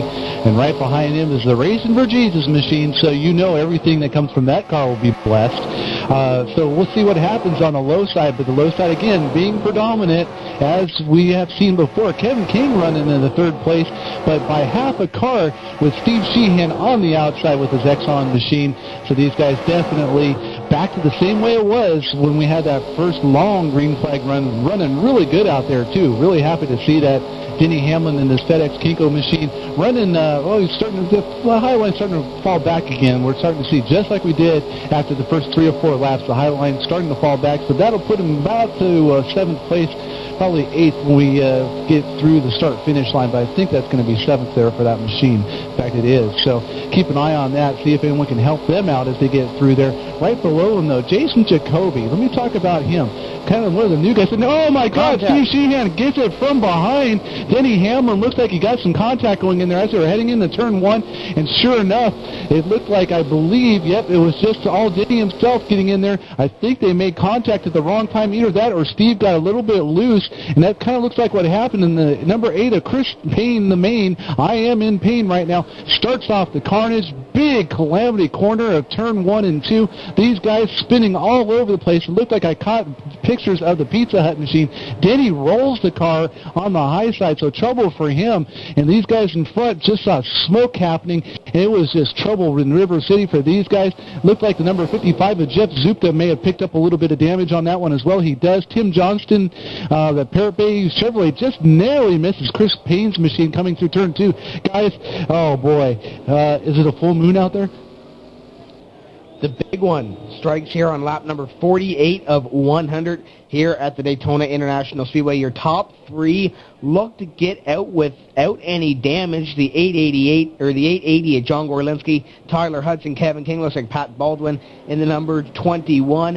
It got out there as well. Looks like Jason Jacoby in the 044 made his way through, along with the number 54 of Derek Wood, also in there as well. Made it through the carnage. Roger Voss, the 33, Brad Davies, and then you have Steve Sheehan out back. So your top 8 right now are currently didn't get in the wreck or didn't get much damage in the wreck. Steve Sheehan on back involved in it, so looks like 8 cars might not have damage, so a little bit worse for wear for the rest of the field.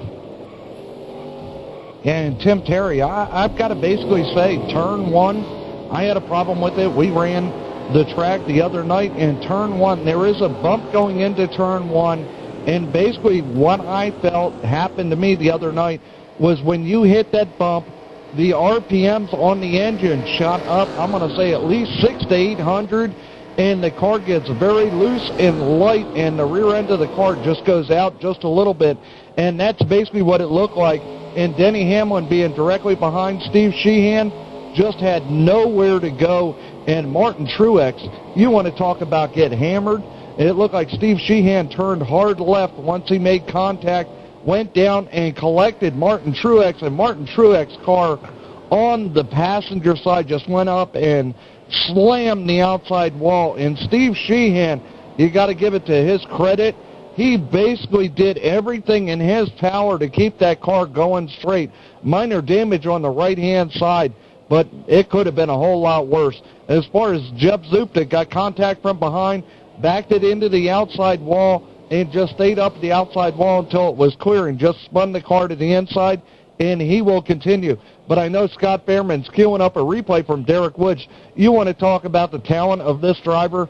Right through the middle, and you want to talk about the eye of the tiger. He just drove through the eye of the tiger, or should we say the eye of the storm, with all that smoke around Tim Terry. Great work.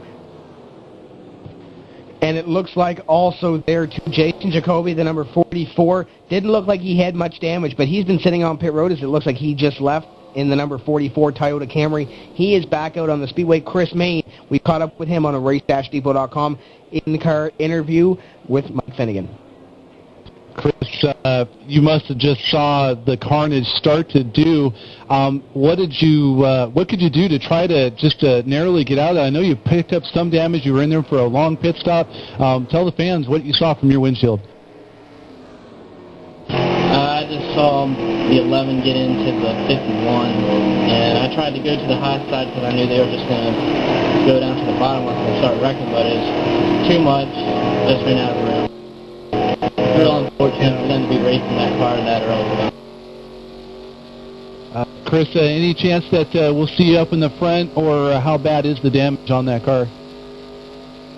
I don't have any motor damage, but I have some right front damage, so I might be able to ham at the pack and pick up a few spots, try some sort of strategy, but I doubt I'll be contending for a top 5 or so. And Chris, well, we got you for a quick second here. Your thoughts about this season?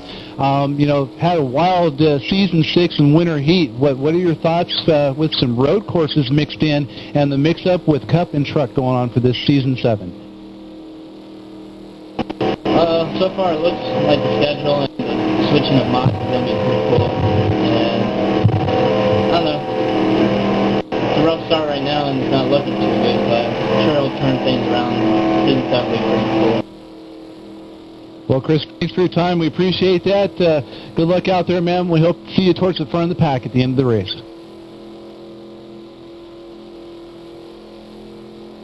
Halfway through this race here, lap number 51 about to be completed, and while we're at it, while we still have another lap of caution, let's go through the field here.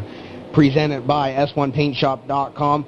John Gorlinski, Tyler Hudson right now, your top 2, very strong. Kevin King as well, Pat Baldwin, Brad Davies look to be a handful of cars that didn't get a little bit of damage from this wreck here. That just happened. Mike Goulet in the 6th place position, the 37.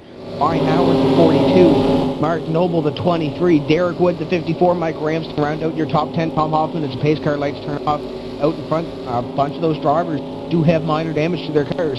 So it looks like your top 5 here, when we go through the field here, might have a little bit of an advantage on the rest of the field. Absolutely. No damage at Daytona. Definite advantage. Let's continue through the field. In 11th, we'll have Harry Donovan. In 12th, you will have the 51 of Steve Sheehan. 13th will be the number 33 of Roger Voss. 14th, the 99 Joey Caparisi. 15th, the 014 of Chris Pence. In 16th, the 09 of Landon, or the 89 of Landon Harrison. 17th, the number 30 of Brad Denaire, or Dan Denaire, excuse me. The 18th place will be the number 59 of Jamie Ballantyne, who just retired. And 19th will be the 46 of Tony Lagreen. And rounding out our top 20 right now will be the number 82, Jason Dorf, in the Steak and Shake Chevrolet. Mike Finnegan. Yeah, I'll tell you what, he was doing some shaking in that, but I don't know about how staking he was doing. These guys, they're just trying to hold on together right now. We just passed the halfway mark. We're on lap 52, going to go into lap 53. TJ Majors going to go to the back of the pack for jumping the previous restart race. Officials nailed him for that, and green flag getting ready to come out there. So we'll see if he can make a good comeback. As the pace car comes off on the pit road, that leaves the Huggies machine in front. We'll see if he can get a little bit of extra spewing going on there from the rear of that machine, and the tire kick in front of Tyler Hudson's machine, that 001 machine. He goes to the high side, that Huggies machine going back to hugging the low side, and all of a sudden just a quick left turn by Tyler, so he's going to hook up with him. Kevin King just waiting to see what kind of hijinks is going on there with the guys in front of him. And then the P. Baldwin machine, number 21, that Pizza Hut machine, hanging there in 4th. These guys single file. Let's see if these front riders get caught up from the outside line. Remember, guys, too, John Gorlinski, the last race of Season 6, he was your winner. The first race in the winter heat season, he was your winner. John Gorlinski trying to go and get another opening race season win in the number 880 for John Gorlinski. Brad Davies, now Mike Goulet up high. Goulet loose off turn number 4, and he gets back onto the rear end of that number 11 of Brad Davies. They'll try to make that high line work, but when it's 2 cars against about 12 cars down low, you might have a little bit of a disadvantage, but right now it looks like Brad Davies showing a little bit of muscle in that Pioneer Chevrolet up high as he gets Roger Voss right behind him too. Actually, as Pat Baldwin gets on the apron, actually that's Mark Noble in the number 23. Mark Noble and the number 33 of Voss look very similar, as it looks like Voss back there trying to get a little bit of a hold on this lead draft in his sim race car Chevrolet back there around the 12th place position. So these drivers just trying to see where their cars work, high line, low line. Right now 3 cars up on the high line, the rest of the field looks to be down low here to complete lap number 54. Yeah, and you want to talk about some excitement. Pat Baldwin just a moment ago going into turns 1 and 2, got on the apron, lost several car positions on, it looks like, Kevin King and the top two, which will be Tyler Hudson and the Huggy Chevrolet of John Gorlinski, able to catch back up with the miracle of the draft. But as always here with SRM, we are going to have a DVD giveaway, and this is the time where I'm basically going to ask you the question as the top four are single file right now. And everybody, pick up your piece of paper, pick up a pen, write this question down. As far as drivers, active drivers in Nextel Winston Cup right now, who has 4+ championship rings? Active drivers in Nextel Cup right now have 4 championship rings. And that means in Nextel Cup, or what we used to know it as the Winston Cup. Who has 4 championship rings? There are 2 drivers. One is very obvious. The first one with the correct answer that can give it to Ryan Cook in the chat will get a DVD of tonight's race, compliments of Scott Fairman and Turf Productions for tonight's live DMP race.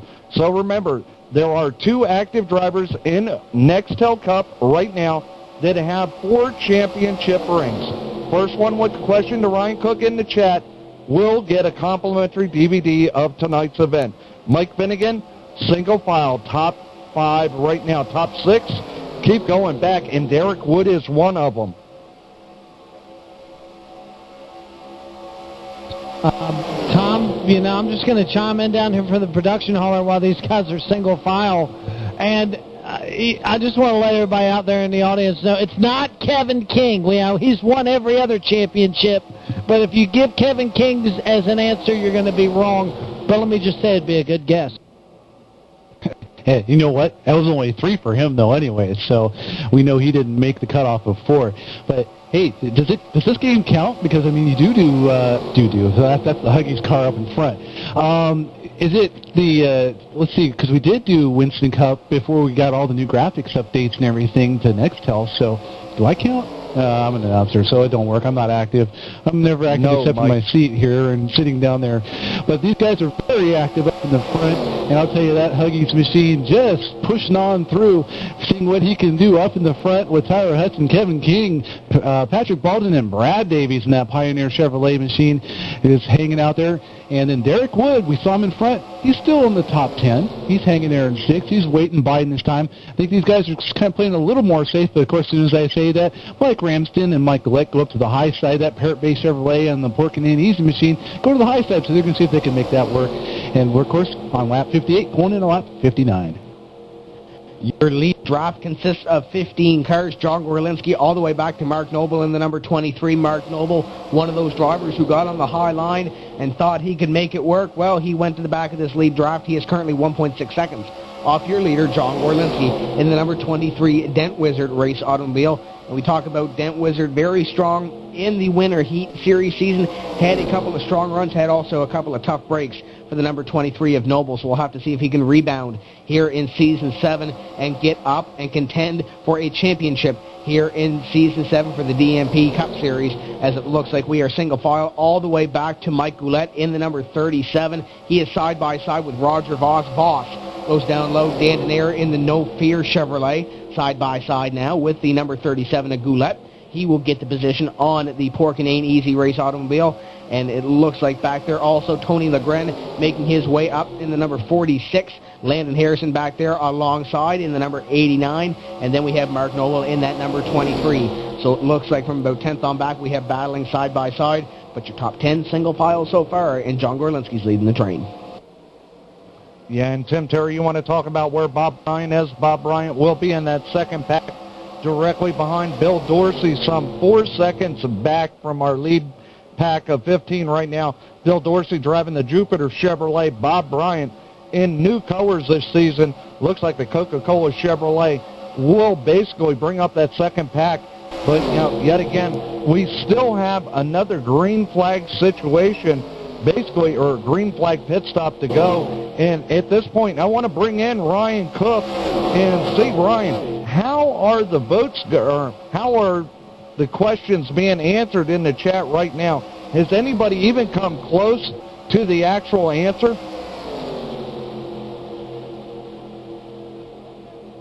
Absolutely. Actually, we do have a winner. It took a little while for them to, think about it, but, it was a tricky question.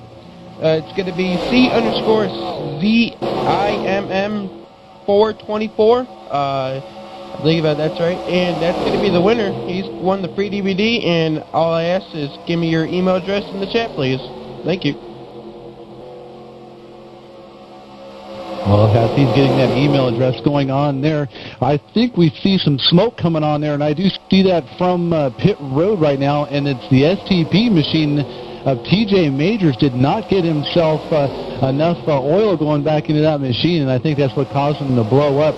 But he did pick up a little bit of damage from that earlier carnage incident, and so we kind of had to look out for that. Now, a couple other people, too. We talked to him just a few minutes ago. Chris Main is out. Tim Johnston's out now. I didn't know if he got in there really that badly or not, but I guess so. Jamie Valentine's out, and then Denny Hamlin, of course, we know he is out. So, it's taken its toll, and just like you guys said, we're seeing a couple of groups forming right there. We saw the Bill Dorsey, Bob Bryant group, and there's about 9 cars hanging out there, and then about another 6 seconds or 8 seconds back from that, led by Jeff Zukta and Ray Alfala as a third group of 4. So those guys are going to be your last 4 hanging out there, or actually I should say 3, because Martin Truex is way off the pace. He's 28 seconds down right now, so he'll probably come in the pit. Now, Denny Hamlin, we tried to get with him earlier, but unfortunately, just like going from east to left or right or right to left coast, wherever you're going, as we see a battle for 5th with Brad Davies on the high side, he had to get ready to get on the jet to head over to California and do some racing over there. I think that's where Dale Jr. got a head start on him, so he's probably just trying to get everything in gear so they can get on the ball. And Dan Denaire just finally hooked himself up along with Mike Lett, so they're going to try to see if they can get that outside working, because 2 cars just wasn't going to make it work. You got to have at least 5 to really make that high line at least hold place. Landon Harrison's going to be that 5th car and start to reel in the pack if he doesn't lose the draft. He's several car lengths behind, so he's going to have a scout machine to catch up. But it looks like he's starting to reel it in. And also, we were looking at that high line a little bit earlier on. That number 21 of Baldwin jumped up to the high line along with that 01 of Tyler Hudson, and then they jumped right back down and said, no, this isn't going to work, and they jumped right back down and left Brad Davies on the high line as we have a yellow flag out here on the speedway on lap number 64 of 100. So we do have a couple of, I'm going to say, debris right now. I do not see any cars around here on the racetrack, so that could very well be a debris caution. And actually, I'm being told that it will be a debris caution through oil from the number 1 of Martin Truex Jr., and he has blown a header in that Puma Chevrolet to bring out the caution here on lap number 64. Yeah, this will be our 3rd caution here tonight. And to tell you, that Martin Truex had damage on that Chevrolet, that would be an understatement. He was involved in the incident going into turn 1 with Sheehan and Denny Hamlin, so it was just a matter of time. But it will pack this field back up, and right now we have roughly, looking down the list, 26 drivers on the lead lap. Looks like Steve Sheehan definitely struggling to keep up with the rest of the field. Heavy damage on the number 51 Exxon Chevrolet, so he may be the first one that may go down a lap if we go green flag from the end. But I'm looking at the laps right now. This will be the final green flag pit stop for all the drivers out here, Tim Terry. 35 laps from the end, and we know that they can go 36 laps. So, Tim, business is going to pick up at pit road now. Yeah, we'll see business picking up, and in fact, while they're picking up, we want to get you picked up so we can keep you with some green flag action, because we know the pace laps go around here really fast on yellow, so we're going to throw it to a quick commercial break here on SRN TV, the worldwide leader in sim broadcasting, and we're staying on, hang on tight, keep those bills tight, and we'll be right back.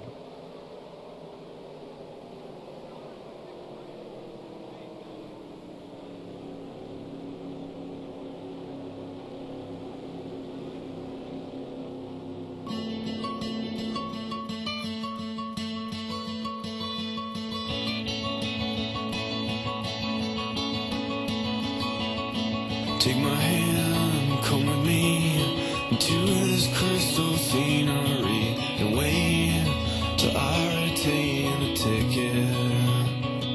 You will never have the time I TTP Motorsports, your fast way around the track. A website that gives you detailed information on NASCAR, IRL, Champ Car, IROC, and local and regional racing. We also let you know behind-the-scenes information of the track they're racing at, as well as stories that might grab your interest and the schedule that goes on. Not just 2 paragraphs, we let you know the full story. It gives you behind-the-scenes look information on where the IROC series are for all the races for the year. We let you know about pictures too. When TTP Motorsports is out at a track, we get the best quality shots for you. If you are a race team looking for a shot, make sure you get hold of TTP Motorsports. We may just have it for you. At TTP Motorsports, your fast way around the track.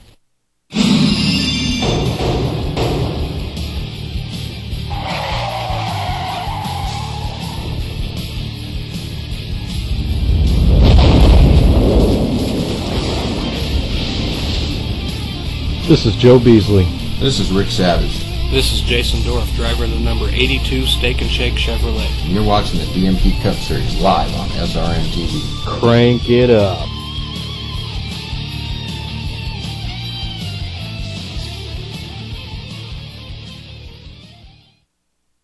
Redline-servers.com knows how difficult it might be for the casual customer to understand the ins and outs of being an online gaming server customer. So we hired a professional broadcaster to translate the gaming server jargon for you. Redline-servers.com is, offers great internet gaming online, awesome servers. In a world where things have blue teeth and low latency is king. Well, you can lease these terrific gaming servers for, from what I don't know, my dad says it's less than a cup of Starbucks coffee. It doesn't take much cash to get your espresso. Yeah. When you're really wanting like a good spot or place kind of thingy to race or shoot stuff, it's time to put on your game face and hit the battlefield. After a while, yeah. Well, if you want to, that is, anyways, try redline-servers.com. They rock. Totally. Redline-servers.com. They are the Rolling Stones of online gaming servers.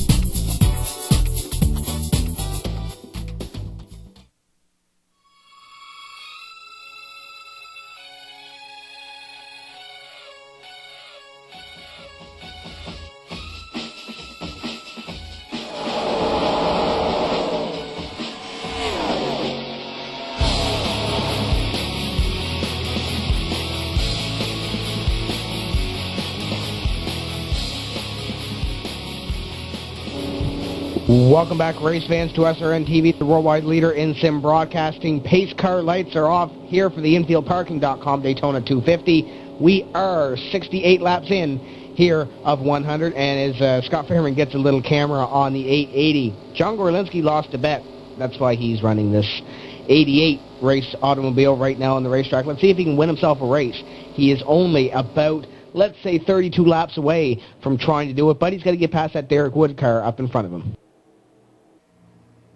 Yeah, and at this point, Derek Wood, last 2 times in pit road, only fuel in that Ford Fusion, so the tires must be good for Derek Wood. And like I said, John Gorlinski and Derek Wood, they ran the online 500. They worked well together. We're going to see it here if they work well. We've got roughly coming to the line. We will have 32 laps left to go. All green flag pit stops are off. It is home run time now as the field forms up behind the pace car in turn 3. Mike Finnegan, real quick, who do you look to pull the victory off here tonight? Well, he's pink, but it don't mean his car don't run fast.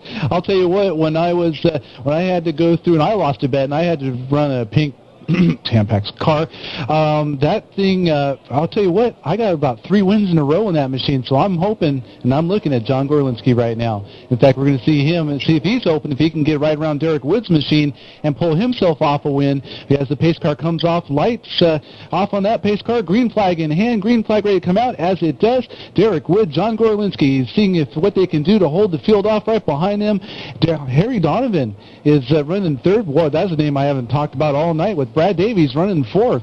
So I'll tell you what, guys, we're looking mean and green, because as long as you don't have any pizza or any baby wipes happening there, it should be a good finish to the race.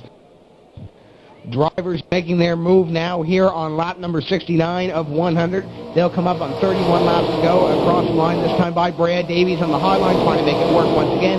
Pat Baldwin in the number 21, trying to go high with the number 11 of Brad Davies. Davies now trying to get a position on the number 14 as John Gorlinski hops high too. There'll be 3 cars on that high line, maybe 4 if Kevin King decides to go with. And Pat Baldwin again goes low in the number 21 Pizza Hut race automobiles. Every time that number 21 goes high, well, he decides to go back low again and leave everybody high and dry on that high line as they come across. And it will be Derek Wood once again. John Gorlinski battling Harry Donovan for that second place position. John Gorlinski will get it at the line by 3/1000ths of a second. Pat Baldwin in fourth, Brad Davies in fifth. Scott Fairman catch him at a turn number 2 this time by 31 laps to go, and let's crank it up.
You want to talk about a save, a tremendous save? You should see John Gorlinski coming off of turn 2. Just looked like he got into the outside wall via the front nose, and no, not even the front nose of Dan Denaire.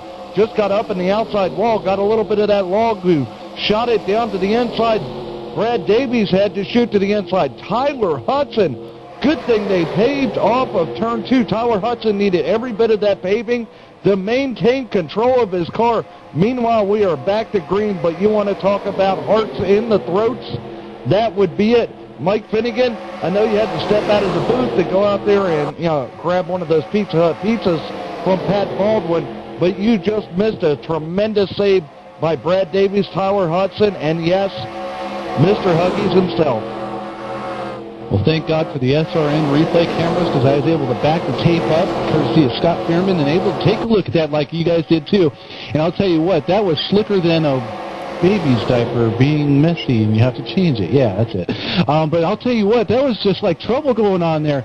And boy, it's great on-hands work, there by John and Tyler. Those guys able to hold on to it. In fact, just able to come right back up there. John seems to be the lone gun right now on the high side. Everyone seems to pretty much have the slow line locked in there right now, as he is side by side with Tyler.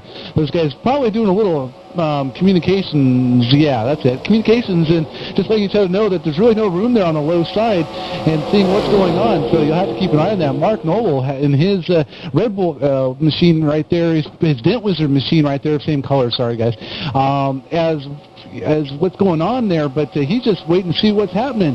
Then all of a sudden, nowhere, Bob Bryant, he's damaged, but he's catching back up there, so maybe he's in for the mix. But I'll tell you what, almost contact again between Gorlinski and Hudson, coming into turn 1 and 2 to Tim Terry. And if it's not John Gorlinski that knows this track, it's Bob Ryan. He is your two-time and defending online 500 champion. He won it here a couple of weeks ago here on SRN TV at a similar Daytona mod track. And, of course, talking about John Gorlinski, he was one of the creators of this track. He knows his way around this Daytona DMP race track. And also Bob Bryant being your defending Season 6 champion. So Bob Bryant, John Gorlinski, two of the drivers to watch here in the waning laps of this race here. Kevin King up high along with Brad Davies and John Gorlinski. Three drivers that know how to get it done here in DMP. Derek Wood, though, we saw it early in this race. Derek Wood, he's on that low line. He's leading the train. That's where he wants to be. That's where his car is the strongest. That Ford Fusion up in front. And he's going to try to walk away with this win here when they come back around this time by. We will have 25 laps to go here in the infieldparking.com Daytona 250. With 25.5 laps left to go, look at the high line forming down the back straightaway. It is side-by-side for second right now. Harry Donovan side-by-side with Kevin King going through 3 and 4. Kevin King pulls up even with him in the center of the corner. Coming off the corner, Harry Donovan trying everything he can to get to the back of his Ford corporate teammate, Derek Woods. But I'm watching Brad Davies back here and John Gorlinski. Gorlinski gave him a shot going through the tri-oval. Brad Davies was elbows all the way on that one. Left and right, maintained control of the car, but unable to help Kevin King. But meanwhile, Kevin King now in front of Harry Donovan, now trying to pull up to Derek Woods. Unable to do it down the back straightaway. Harry Donovan gives Derek Woods a shot. Not enough. Kevin King is showing the power in that Chevrolet as they go into turn 3. It is side-by-side for the lead, Mike Finnegan. Yes, that's right. We're 3/4 of the way and through the lap, and we are 3/4 of the way through the race. Lap 76 of 100 into lap 77. This is the first time, guys, I've seen just about the same amount of cars on the outside that I have seen on the inside, and it is starting to pay off for the outside line now because it is neck-and-neck racing right in front. That number 29 getting the push from the 011, that Pioneer Chevrolet machine of Brad Davies to go against Derek Wood and Harry Donovan on the low side. 2x2 racing for the lead and for second place. Where it's going to turn up as the backstretch starts to tell us, it looks like the high line is going to be prevalent through the backstretch, but it comes back in the corners to the low line. Neck and neck racing is all about nail-biting decisions. What's going to happen? I'll tell you what's going to happen. Kevin King goes for the middle just for a second to take a little air off of Brad Davies. Maybe not the best move because that is going to help out the low side and Derek Wood. As we start to see it, it is Derek Wood on the low side, but Kevin King out by half a car length right now. Brad Davies going through the tri-oval. Kevin King will get scored with another lap. Oh, guys, I don't know. We better hang on to this one.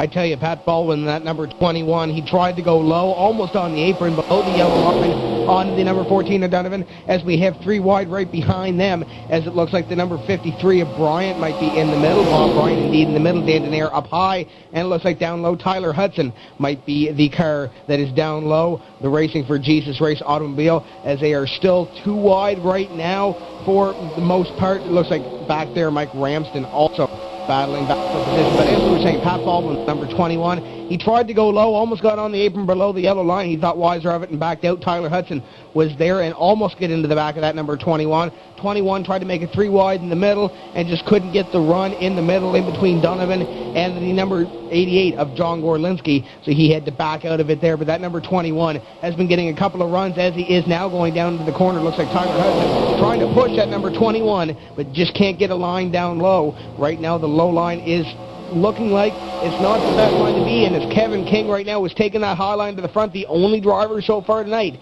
that has been able to take that high line to the top, and it's been Kevin King.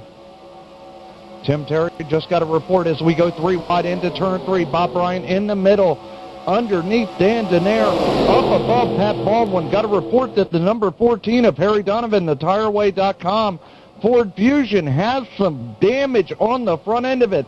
Maybe that's why he's not able to get up there and push Derek Wood free and clear of the outside line. But you've got to see it. Bob Bryant still in the middle. Ryan Howard up high. Tyler Hudson down low. Now Pat Baldwin down low.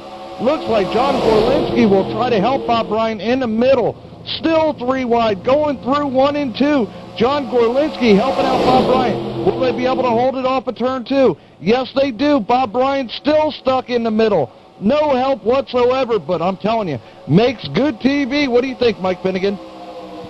Ryan Howard saying, I don't know if that makes good TV in my Dr. Pepper machine, but all of a sudden it's number 14 of Harry Donovan going for the spin on the low side after Pat Baldwin hooks the apron and then hooks the back left rear end of that 14TireWay.com machine, and carnage is over. And guess who's caught in it? That number 53 of Bob Bryant. Dan Denaire also gets nailed, squished against the wall. I see a chain reaction with Tyler Hudson, Jason Jacoby, Mark Noble on the low side. Guys, this is is trouble. This is carnage. Mike Ramsden involved. Mark Noble goes for a spin and a roll going on there. And I'll tell you what, it is another Calamity Corner, big one. Mike Gillette in his Pork and Ain't Easy machine got caught up in that. I don't know if Landon Harrison picked it up or not, but guys, Ryan Howard, take a look at that coming down on the pit road. That car has been, we'll just say, shaken. It's been exploded like a pop top after it's been shaken, and that smoke is just pouring out. It is carnage. And Mike Finnegan, I don't want to say that I didn't see that coming, the number 21 of Baldwin. We just talked about him trying to go low and almost getting on the apron to make a pass. Well, it looks like he tried to do that again. Only the 14th, Harry Donovan, was there, and this time it was Calamity Corner in turn 3. So I don't want to say that we didn't see that coming for the number 21. Just a little bit over-aggressive driving possibly here with a little bit less than 20 laps to go in this feature, 20 laps to go this time by. So that number 21 out there in the 5th place position, you know, DMP officials might be looking at that one and saying, hey, you might have to go to the rear of the next restart. We'll have to see what happens with that number 21. But a little bit aggressive driving, I would say, Tom Hoffman here with 20 laps to go. Yeah, I think, Tim Terry, what Pat Baldwin saw in his mirrors, the 3 wide, and Bob Bryan able to hold it in the middle. He figured he was going to work everything he could to get underneath Harry Donovan. And going into turn 3, there just wasn't enough room. And, you know, Pat just basically made contact with the back end of Harry Donovan, then went down to the apron. And, you know, by that time it was too late. Harry Donovan was basically pitched sideways in turn 3, and the carnage ensued. I see Ryan Howard, Harry Donovan, and Bob Bryan have all pulled their cars into the garage area. Bob Bryan definitely getting out, very upset about what was going on. He showed him that you could do 3 wide there for at least 2 laps in the middle, you know, basically working his way up through. But let's reset the top 5 for you as we have it now. In first place, you have Kevin King. Second place will be the number 54 of Derek Woods. In third will be the 011 Brad Davies. Fourth will be the 880, the Pinky, a.k.a. Huggies Machine. In fifth place will be the number 1 of Pat Baldwin, but I do know the race officials are definitely talking about the incident. I wouldn't be surprised to see the 21 told to go to the back, but yet to be determined. Then in sixth place, you have the number 33 of Roger Voss. Seventh will be the number 45, John Prather. He has to have the basically up-and-coming award. He was 24 seconds back in jeopardy of going a lap down early on. He's back up there to 7th. In 8th will be the 033 of Brian Day. 9th will be the 89 unsponsored Dodge Charger of Landon Harrison. And rounding out our top 10 will be the number 95 of Dave Vincent. But I do know Mike Finnegan, through the magic of SRN TV, you are able to talk to Bob Bryant, who's got to be frustrated down there in their garage area. Yeah, driver of the Coca-Cola Dasani machine for this race got himself a little bit shaken up there, and just kind of like the bottle being poured or just popped open right there, just came spewing out with nowhere to go. When running a perfect 3-wide battle, and probably the only driver I've seen tonight being able to hold that line. It looked like you were able to just really hold on to it, but then calamity happened right in front of you. Bob, let the fans know what you saw. Just stupid move by the 21, but, you know, I guess stuff happens. Everybody makes mistakes, but, I mean, I don't know what he was thinking. Obviously, he was nowhere close to being alongside the 14 when we were going in the corner, and really there was no room anyway, even if he was. So I really don't know. The 21 ran the 14, wrecked everybody. Now, Bob, you know, being in the middle of 3-wide, and I ran a practice race, you know, with AIs anyways, but I ran a practice race on this track earlier today with this set. Is it all about holding on to that wheel as tight as you can be? Is that really loose, or did you find that as the tires started to warm up, it was actually better handling? Or, I mean, how was it out there on this track?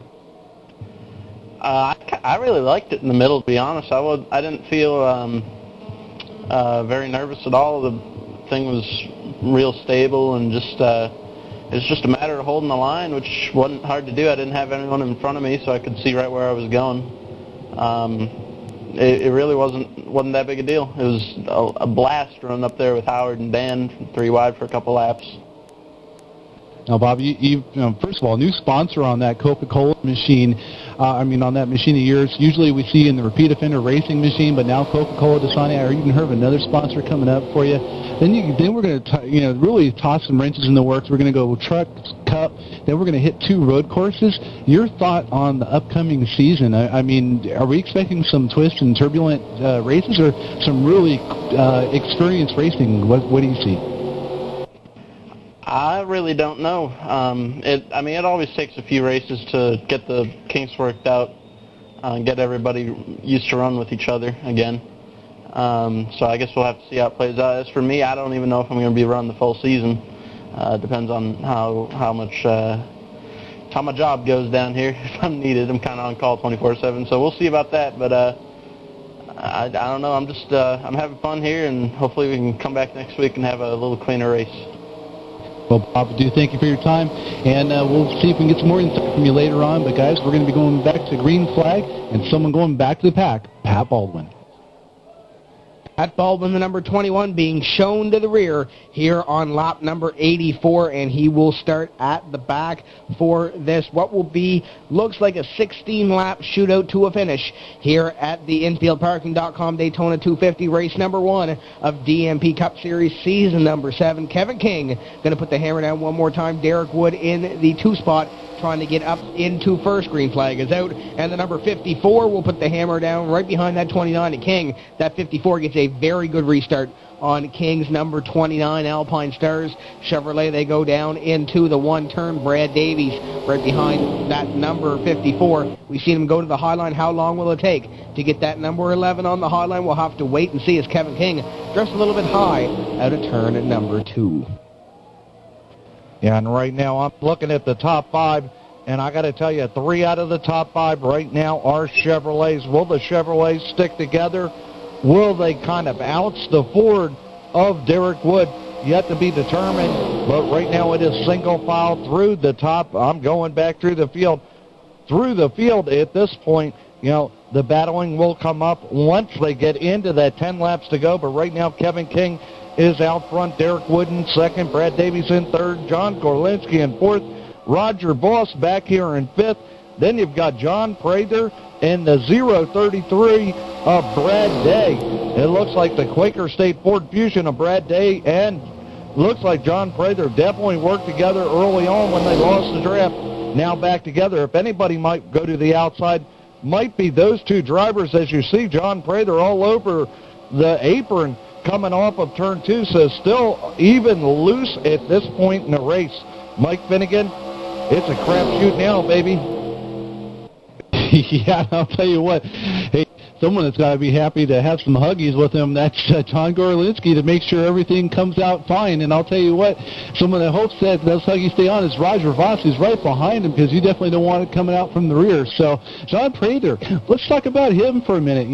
He's running 6th position. Haven't talked about him much of this race. And we talked about him all last season at almost every track, getting up somewhere near the top 10, and here we are again. He's kind of played it mellow and conservative, and now's the time he's going to step it up. His crew chief told me about that earlier today.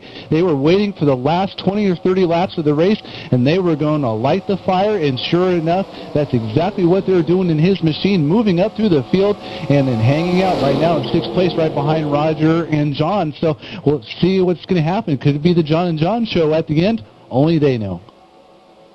We'll have to wait and see this lead draft right now. 11 cars will come across the line and complete lap number 87. 13 laps to go here on the Speedway, with Kevin King still leading. Derek Wood, Brad Davies, John Gorlinski, Roger Voss sits in 5th place. Voss, very strong run. The SimRaceCar.com Chevrolet Monte Carlo out here on the Speedway. Very strong. And then you have the Dodge back there. The Drivers Republic race automobile. John Prather back there, as it looks like 2 wide now, trying to ensue as we got the high line going. Brad Davies, John Gorlinski, and Roger Voss trying to go high on the 54 and the number 29 of Wood and King, respectively. And just as you say, they're trying to go high. They go back to single file racing. They're going to need more than 2 cars to get up there. But just as I say that, coming off turn 4, Brad Davies once again looks to the high side. And if I remember correctly, Mike Finnegan, when we called the online 500, 2 out of the 3 players from DMP that were in that event would be the Brad Davies 011 machine, along with John Gorlinski and Bobby Bryant, that basically worked together to win that event. But at this point, they're going to need a lot more help coming off the high side. But I do believe yellow flag is out on the track one more time, Mike Finnegan. Not really sure. In fact, I do find the culprit for the yellow flag. That'll be the number 20 of Bill Dorsey, going through 3 and 4. Blew the motor on the Jupiter Chevrolet, dropped some debris on the track, and we know as well as anybody else, debris on Daytona International Speedway is definitely not a good thing, as Bill Dorsey brings it down to the flat part of the track off of turn number 4. So debris caution once again. Mike Finnegan will pack up the field, and I am looking down the list, and it looks like the number 21 of Pat Baldwin moved all the way back up to 12th place position, so he should be able to be back with the leaders and basically, how should we say it, stir the pot. Yeah, it could be stirring the pot. Well, we'll just see what happens out there. Rookie, that's what you have to say. At least, I don't know if you guys have talked about him before. I know we didn't talk about him last in season 6 or the winter heat season, so I have to say rookie in my eyes. And just someone that's trying to gain some experience out there. So, DMP opening the door, finding he's done really good in the Monday night sessions. I've seen him a couple of times. He's done really well, and he's actually done some really good things. And speaking about doing some really good things out there, let's see if Ryan Cook out there can do some good things and throw some shout-outs, get some things going on. And, we'll just keep an eye on Brian Day. But Ryan, what do you have to say about a new guy? If you've been a new guy out there, what do you think about being the new kid on the block with the experienced people? I mean, what's your opinion on him? Well, if I was him, if I'm just sitting up there in the top 5, I wouldn't try to make a big move. If it was my first races with these guys, I'll just take my time and not cause any wrecks, But with that, I'm going to get some shout-outs out here. I just asked the folks out here in the dog pound how they enjoying their day or their night during the race. They said, heck, it is awesome. Glad to DMP back for Season 7. So here we go. We got Jackie, we got Jerry Johnson, we have Grizzly, Brandon, Garbar, 23, Jennifer, Junebug, Kathy, Tyler. We have Sandy, Amanda, and Dale Mears, and we also have TJ Majors. After he had a little incident on the track, he's in here also. But everybody's just enjoying themselves. Just glad they're back racing on SRN. And the racing, 10 laps to go now on the speedway. Less than 10 laps to go as we are on lap number 91 of 100. Kevin King, Derek Wood, Brad Davies, John Gorlinski, Roger Voss, your top 5. Jason Jacoby, the 44, being scored as 1 lap down on the speedway. Looks like your top 19 drivers will be on your lead lap. 21st on back. They are in the garage area and retired from this race. So a high attrition rate here at Daytona. 250 miles about to come down to 10 laps here as the pace car lights are still off. We expect them to go off this time by, so we should have an 8-lap shootout to a finish here at Daytona, Tom. Yeah, and let's cover real quick the upcoming events here live on SRN TV. Next Tuesday night, February 27th, we have DMP will be back. We will be in the Cup Mod at Rockingham. So that'll be a 9 p.m. start. Then March 2nd, we have SUAR. After their rain out at Daytona, they will return back here at SRN TV for a March 2nd. That will also be at Daytona in the Cup Mod, 8 p.m. start. Then on March 6th, we have DMP Cup Series, the U.S. Navy 100 from Bristol Motor Speedway. And yeah, baby, it's in the Truck Mod. That'll be a 9 p.m. start. You want to talk about action? That'll be it. Then you talk March 11th. Evolution Racing Series comes to SRN TV. They will be running the Talladega, and it will be in the Cup Mod. That'll be an 8 p.m. start. Then on March 13th, a very special date here on SRN TV, it'll be the DMP Cup Series, the SpeedScrap.com 220. It will be SRN's 275th broadcast. That'll be at Michigan and the Cup. You want to talk about 3 wide? That'll be it, Tim Terry. That'll be a 9 p.m. start. Then on March 16th, that's when Motorsports returns back to SRN TV with the edimensional.com 175. The track will be Supercell SSX. That will be the premiere here on SRN TV of the Grand National 1970s mod version 2.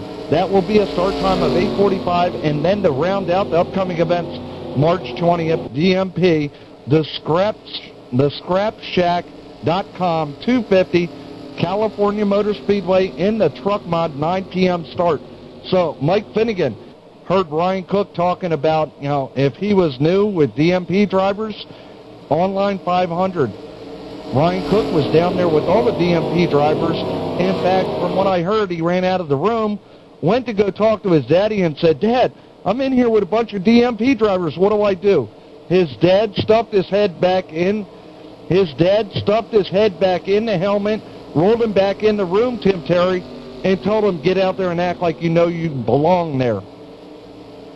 You mean Ryan's head was big enough to fit back into his helmet? Well, I guess we'll leave it at that. The pace car lights have turned off here at Daytona International Speedway. We are about to go back to green flag racing here in 1 lap time. Lap number 93 will be completed. We will have 7 laps to go to a finish here at the Daytona International Speedway. It's about to get hot and heavy. Kevin King, Derek Wood, 2 drivers that know this track all too well. Brad Davies has a championship from DMP under his belt. He wants to get up and win a race. John Gorlinski knows how to win. He's won a couple of races so far. You talk about season 6, he won a race. You talk about the winter heat season, I believe he won a couple of races as well in there. Roger Voss looking to break through and get into victory lane. He could very well do it here this evening in the number 33. That's SimRaceCar.com Chevrolet. It's been a long time coming, Tom Hoffman, for that race automobile, but right now it's looking pretty good for that number 33 to cap off the top 5, possibly even a win. Yeah, in fact, the field is warming up in turns 3 and 4. And the only thing that comes to mind to me, at this point, Tim Terry, insane in the membrane. We are talking 7 laps of green flag running, and I'm looking back here. Pat Baldwin, a rookie to the series, sitting in 12th right now. He will be back up here with the leaders, but as I say that, the field forms up off of turn 4. Pace car making that hard left-hand turn, going down pit road. What's got to be going through Kevin King's mind other than hammer down as the green flag comes out? Derek Wood's got to make a quick run on him. In fact, going through the trial, will Derek Wood going to the outside? Will Brad Davies go with him? Will John Gorlinski go with him? Or will they sit back as we watch it going into turn 1, just sit in the middle and let these two decide it on their own? No, it looks like right now that Brad Davies will go down low with Kevin King. John Gorlinski, I thought there for a moment, would go up high with Derek Woods. No, Chevrolet's forming up to the inside. In fact, Brad Davies going to make it 3 wide down the back straightaway. Tim Terry, it's getting hairy now.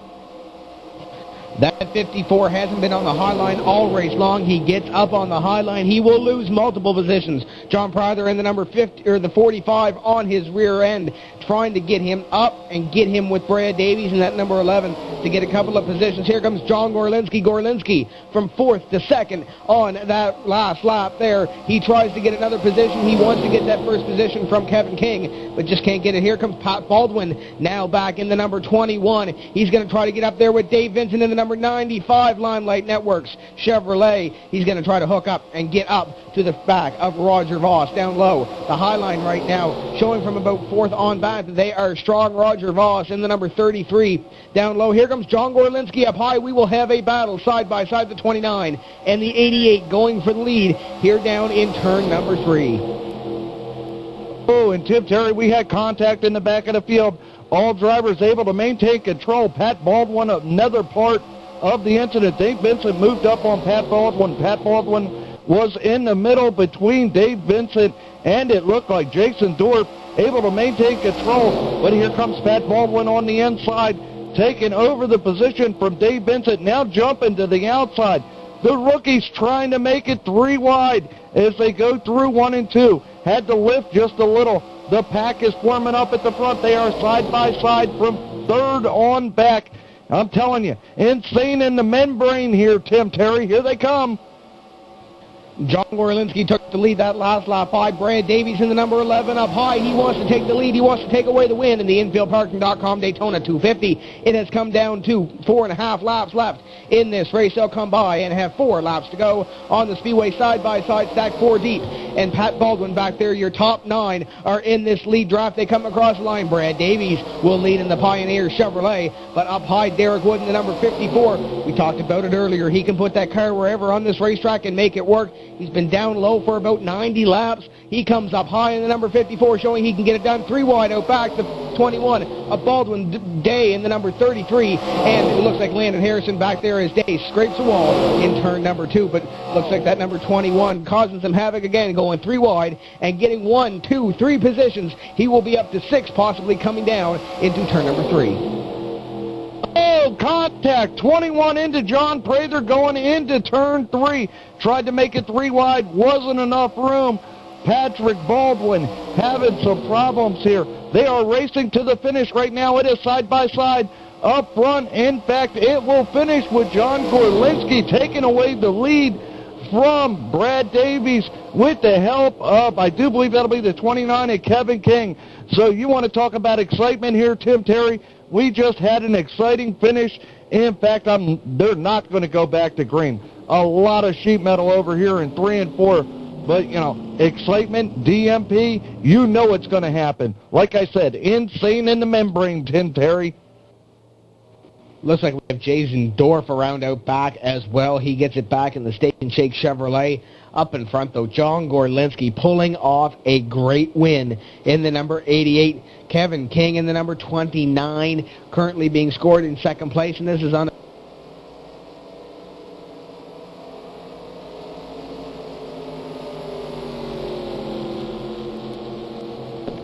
Derek Wood. And as we go through the top. As we go through 3 and 4, let's reset the field for you. John Gorlinski will walk away with the victory as long as the Huggy Chevrolet holds out till the end. We have Kevin King in the Alpine Star Chevrolet sitting in second. In third would be the 011 of Brad Davies, very close between Brad Davies and Kevin King. In fourth, Roger Voss showing some power here in the sim race car.com Chevrolet. In fifth would be Derek Wood. Derek Wood got trapped on the high side, nowhere to go at the end. But I got to tell you, Mike Finnegan, what an exciting event here tonight. Yeah, it sure was, and I'll tell you, Huggy's got power, and they keep you dry, too. So, he didn't have any wet pants going on there, hanging on through all that, and especially when he saw that in his rearview mirror. Boy, I'll tell you what, just able to hang on and to just save what happened, to get him up to the front. So we'll see him cross the start-finish line here just very shortly, and just a really happy camper. So, not bad. So not a bad pick there. Very familiar with how this track works and how his power can really get him up front. So you'll see him cross the start-finish line there, and then running in the second-place position, Kevin King. So good showing for him. He's had some bad luck the past couple of races. Brad Davies running third place, and then Roger Voss. There's a name we haven't talked about in the top 5 for a really long time. Derek Wood, top 5, so not bad. You know what, guys, some names we haven't seen up there in the top 10, but these guys making a good show for the start of Season 7. A lap and a quarter to go here at the Daytona International Speedway. John Gorlinski, the number 88, a lap and a half away from walking away with the win. We talked about him winning the Winter Heat season opener, the season 6 finale. He won also. He's going to walk away with another big win here. Race fans, stay tuned for the RacePointsManager.com post-race show. If you head over to RacePointsManager.com and you are an SRN Race Servers customer, you can qualify for discounts on Race Points Manager, Car File Manager. You got a bunch of statistics over there, virtual money system that is bar none. Head over there to RacePointsManager.com, and if you, as we said, if you are a SRN Race Servers customer, tell them that SRN sent you on over, and you could qualify for a little bit cheaper over there at RacePointsManager.com. Yeah, I got to tell you, Tim Terry, there's probably one thing that John Gorlinski didn't want for the season opener. He didn't want to finish it up under yellow or have to win under yellow. But I'm talking the battle there was side-by-side, 3 to 4 rows deep. and it just looked like Pat Baldwin got up there and wanted to make a run through the middle, and a veteran there, John Prather, was basically just showing him to stay in line. And going into turn 3, you know, basically Pat Baldwin said it was time to go, not show, and at that point he made contact. Second incident here tonight with Pat Baldwin. Guaranteed he's going to be sitting down talking to the race officials. But I got to say, with Pat Baldwin, the talent he showed here tonight, you know, he could be an up-and-coming champion. Just needs to show a little more patience as the field goes through 3 and 4 right now. John Gorlinski will pick up the season opening victory here at Daytona, but Rockingham coming up next week. You know, the favorites there have got to be Bob Bryant, Dan Denaire, Kevin King, some of the guys that basically know how to save their stuff. But here we go, coming to the start-finish line, Mike Finnegan. Here comes John Gorlinski, getting ready to take the checkered. Yep, hanging out there, and I'll tell you what, that pink machine had the power, and you'll see them cross the start-finish line with no issues going on there. So team just very jubilant. They're just all over the place, just ecstatic for this win. So, you know, good job for this, and not bad. So losing a bet, hey, sometimes it could be a winning bet in disguise, as he kind of gives the pace car a bump there on the replay that we saw just a second ago. Just, you know, letting the people know that he is so happy. Just everybody screaming just the congratulations to him on the scanner right now, I hear. So really good things going on there for that team. Will we see him back here next week in that car? Who knows? I mean, like I said, when you have that kind of luck, you just take it and you run with it. John Gorlinski comes back around here at the Daytona International Speedway. Infieldparking.com. Go over, check them out here while we are under our commercial break, getting ready for the post-race show presented by RacePointsManager.com. The Infieldparking.com Daytona 250 belongs to John Gorlinski. Right now, the front straightaway about to be lit up by that pink race automobile of John Gorlinski. Race fans, don't go away. We'll be right back here on SRN TV.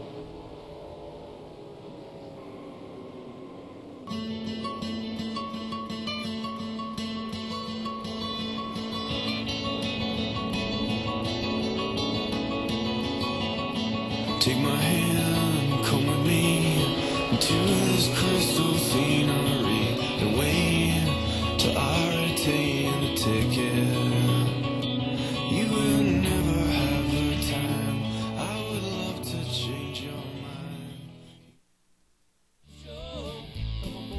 Cup Scene Daily, the voice of the NASCAR nation.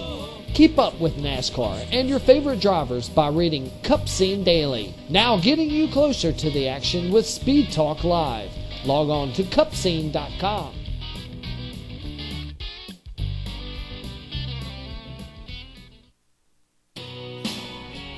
RaceDepot.com wants to be your #1 source for diecast and apparel.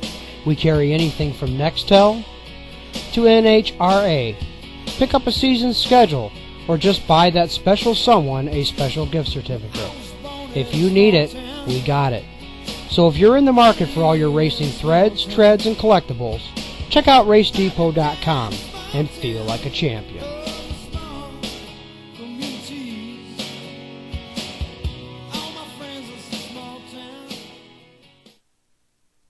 Tired of the same boring parties, idle chit-chat, and occasional jokes? Then try ZipZap.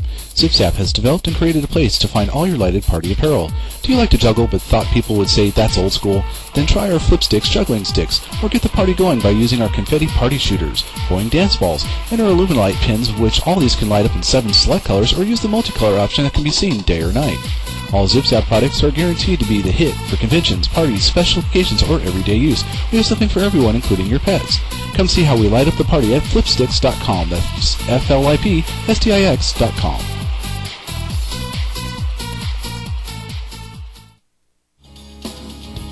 Do you need a vehicle painted for NASCAR Racing 2003 season or NASCAR Racing 2005? Yes, I do. Well, look no further than S1PaintShop.com. You want customized vehicles? Oh, yeah. At the perfect price of free? Did you say free? Yes, I said free. Then go to S1PaintShop.com. I'm going there right now. Hey, stranger, who are you? Tell the guys and gals at S1PaintShop.com that Tom at SRN sent you. I'm headed on over to s1paintshops.com right now to get my free paint job. Today, the 7th annual TSW Online 500 is no exception. The who's who of sim racing are here Spanning 3 years while bringing you the biggest names competing in the biggest races, it leaves no doubt about who is the worldwide leader in sim race broadcasting. You're watching SRNTV.com. A lot of fun. I really didn't even plan on running the race till later today. And and of course, this is the FLM 400 sponsored by GoldenPalace.com. You said it, Tommy. We have 35 plus drivers here ready to take the green flag. Any one of these drivers.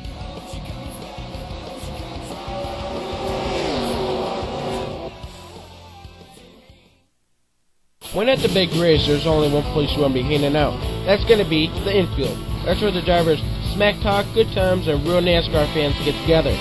Now you can enjoy those same good times online. Head on over to infieldparking.com. Talk smack with other race fans. Show your race day photos, or just kick back and enjoy. That makes being in the infield so much fun. You never know who you might run into in the infield, so come on in. Get registered today.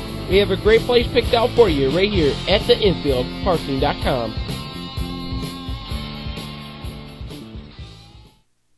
TTP Motorsports, your fast way around the track. A website that gives you detailed information on NASCAR, IRL, Champ Car, IROC, and local and regional racing. We also let you know behind-the-scenes information at the track they're racing at, as well as stories that might grab your interest and the schedule that goes on. Not just 2 paragraphs, we let you know the full story. We give you behind-the-scenes look information on where the IROC series are for all the races for the year. We let you know about pictures too. When TTP Motorsports is out at a track, we get the best quality shots for you. If you are a race team looking for a shot, make sure you get a hold of TTP Motorsports. We may just have it for you. At TTP Motorsports, your fast way around the track.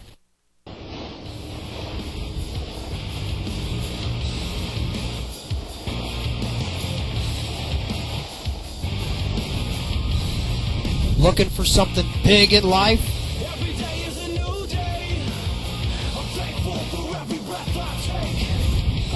Have you been surfing the net for reliable race servers?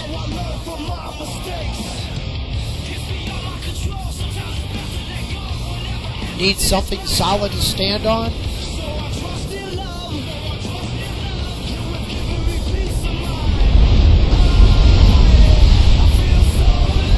Getting tired of the whitewash promises?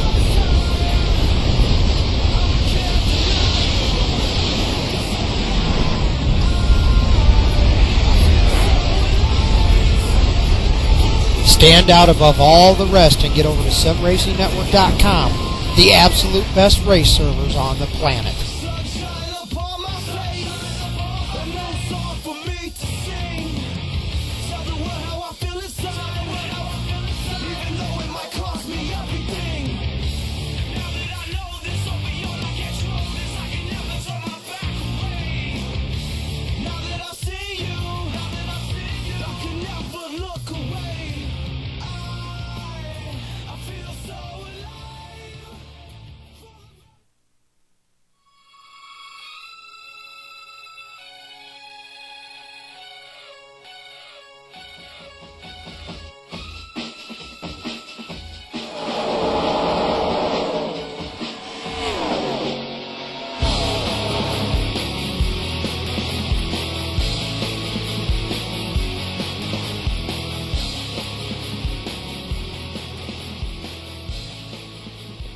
Welcome back, race fans, to SRN TV, the infieldparking.com, Daytona 250. Just wrapped up here from the Daytona International Speedway.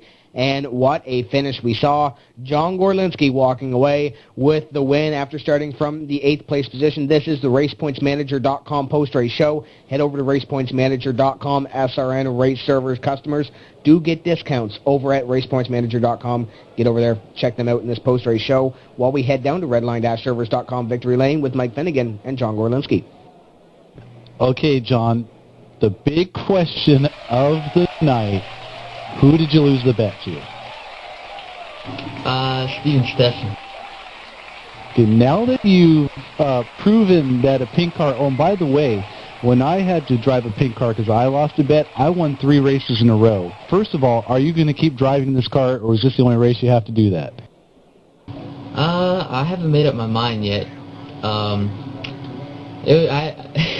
I had to bet one until the closing laps of the Daytona 500, and then honestly, I don't know what car I'm going to run next week. I'll have to figure it out though. Now, normally we see in the Army machine, but I think we can understand what happens here.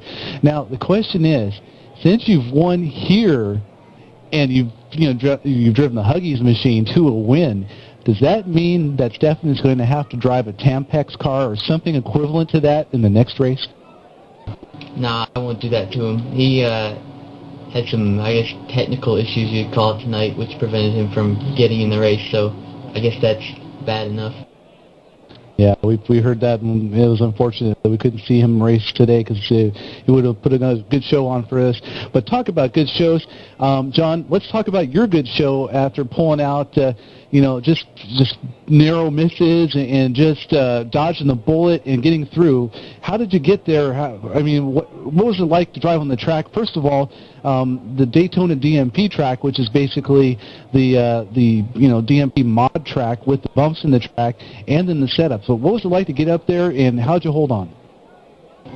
On the first set of pit stops on the green, I stayed out a lap later than everybody so I could lead a lap, and I had an extra lap of fuel, so why not? I didn't want pit road to be all cluttered when I got there. And I came out of pit to the lead, and the caution came out while I was like 8 seconds ahead of everyone, so that froze the field and put me in a good spot. And from there on, the low line was a dominant line, unless the high line really got tucked in right behind each other in a row of about 3 or 4 cars.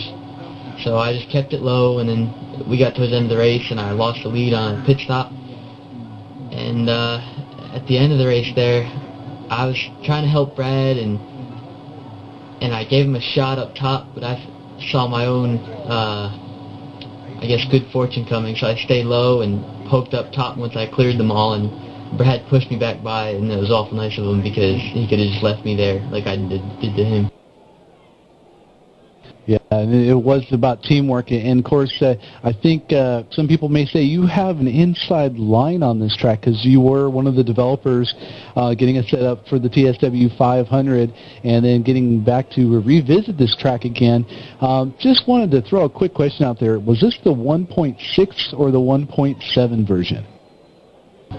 Well, it was originally 1.6, but I had to get it out soon for DMP, but Chris Shearburn wasn't ready to put out 1.7, and I kind of jumped the gun on 1.7, so we changed it to DMP, so we can call it 1.65. There you go. Well, hey, John, congratulations on that win. I'm going to go ahead and throw you the microphone so that way you can go ahead and, I heard something about some Huggies in you. But anyways, I want to go ahead and give you the microphone so you can throw out those sponsors, shout-outs, friends, family, or even Tucker, the SRN dog. Thank you guys for the broadcast. The 2 admins we have for Cup now, they do a heck of a job calling the race and making sure everything goes smooth. Dan for putting up with all my crap sometimes, and just everyone in the league. It was a really good race tonight, and I had a lot of fun. Well, there you go. Someone who said he may do that, but he had those Huggies to hold that crap in this race, so it made him get up to the front. So maybe he'll do that again next time around. But guys, I'll tell you what, not only did he hold off a lot of people, but one person who made it through the carnage, he's been kind of, we'll just say at the end of the carnage, but he made it through this time, and I believe you guys caught up with Kevin King. Yeah, Mike, I'm standing down here with Kevin King. Winter Heat Series, definitely a rough one for you, Kevin. Start of season number 7, back in true fashion, came through with the second tonight, was leading at one time. Kevin, what could you have done differently to come out with the victory here tonight rather than the second place finish? You can't really tell. I mean, you knew there was going to be some changes up there. I wasn't really expecting to win the race too much. I mean, you always have that hopes, but I was just in a really good position somewhere that I haven't been in the league races, I suppose, in a long time. So I was just really excited to finally actually even get that far deep into a race. I think the last one I got to turn 3 and I got wrecked, but Yeah, I was just happy. You know, I just wanted a top 5 really, and to come out second was really cool. Led some laps and pretty much just didn't have a dent on my car, so I was really happy. Now, Kevin, we do see some rookies that did make the field tonight, like the 21 of Pat Baldwin. With you being a veteran over here at DMP, if you get a chance to sit down and talk to Pat, what would be the experience that you could give him to try to steer him into a better direction? Well, I don't know. I don't know what happened, but he's been racing as long as I have, really. He used to go under different names, pre-named that he and Derek and I used to race a bunch on N3. So I don't think I need to tell him, you know, how to race or what to do. He might have made some mistakes tonight, but with the close races that we have, I mean, you really have to get aggressive on the track. So I think, if anything, that he might have been wrong. It wasn't intentional. It might have just been a bit of a mistake. But overall, he's a really good driver, and if he wasn't, he wouldn't be in the lead. Okay, good words for you, or for him. The next question I have for you, upcoming on the events calendar, we have North Carolina. You are one of the favorites going into North Carolina Motor Speedway. You know, who are the other ones that you have to look for over at North Carolina? And explain to me, what do you have set up for Bristol in the trucks? For North Carolina, I mean, I'm not really one of the drivers who really likes that type of track. I usually end up racing decent. Obviously, Brad's going to be fast, and Vincent will be fast, Bob will be fast. Pretty much everybody.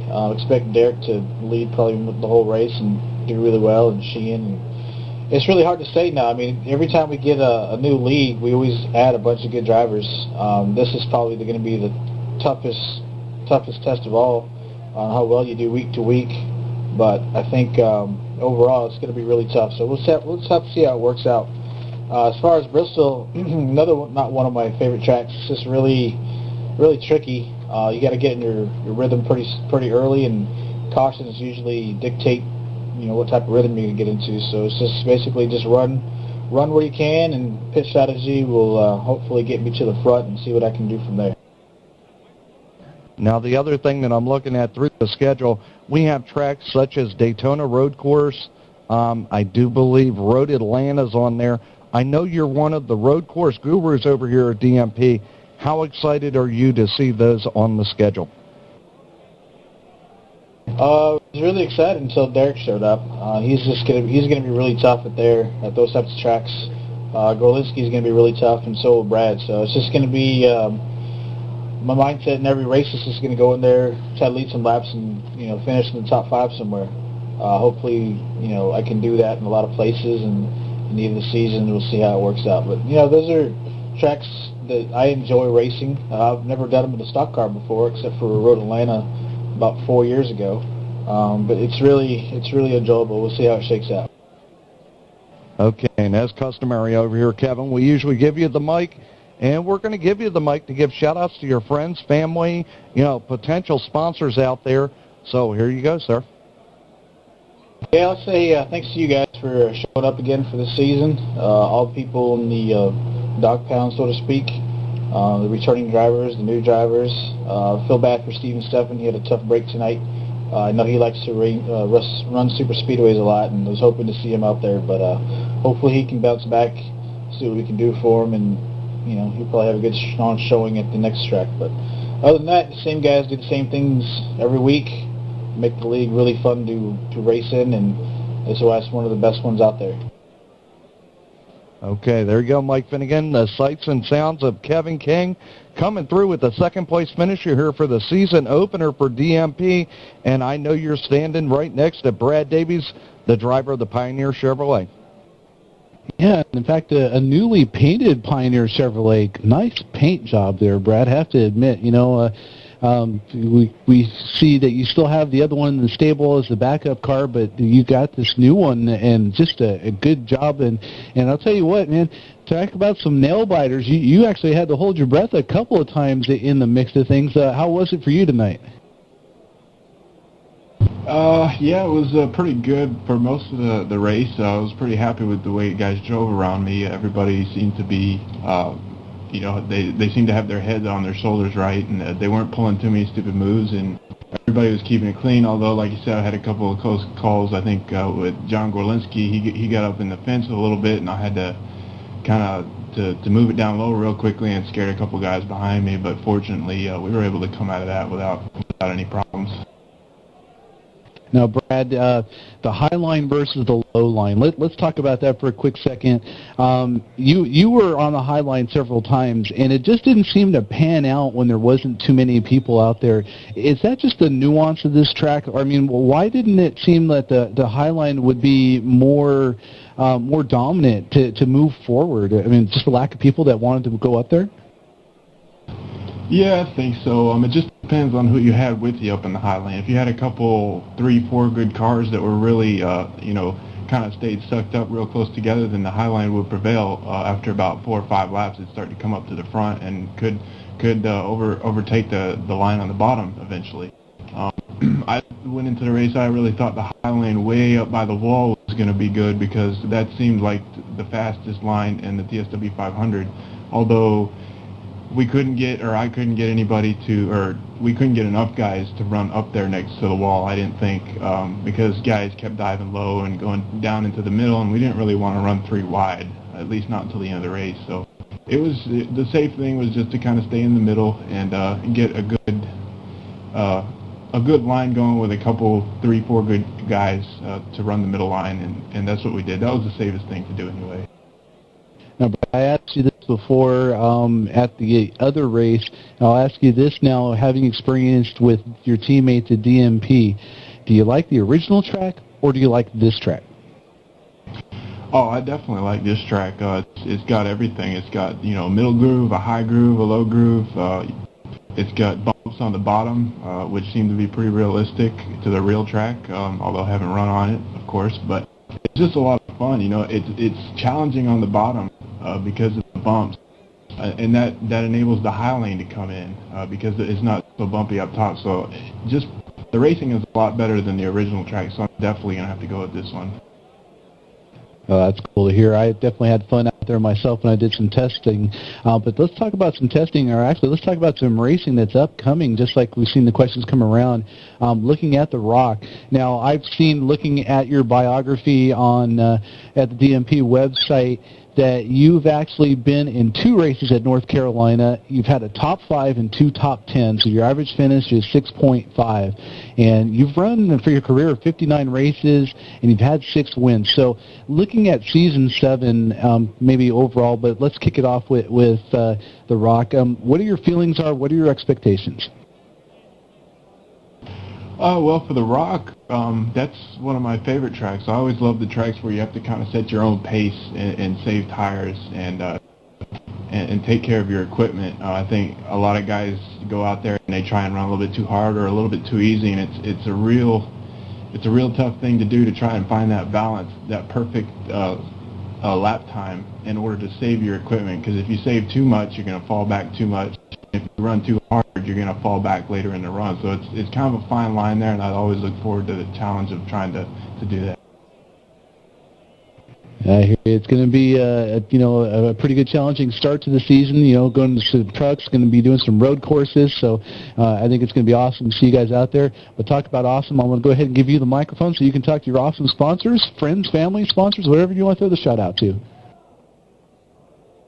Well, let me start out by giving a shout out to Junior. Obviously, you guys saw the car tonight, and you gave me some compliments up at the top of the interview here, and he's responsible for that paint job, so I want to give a shout out to him and thank him for doing that for me.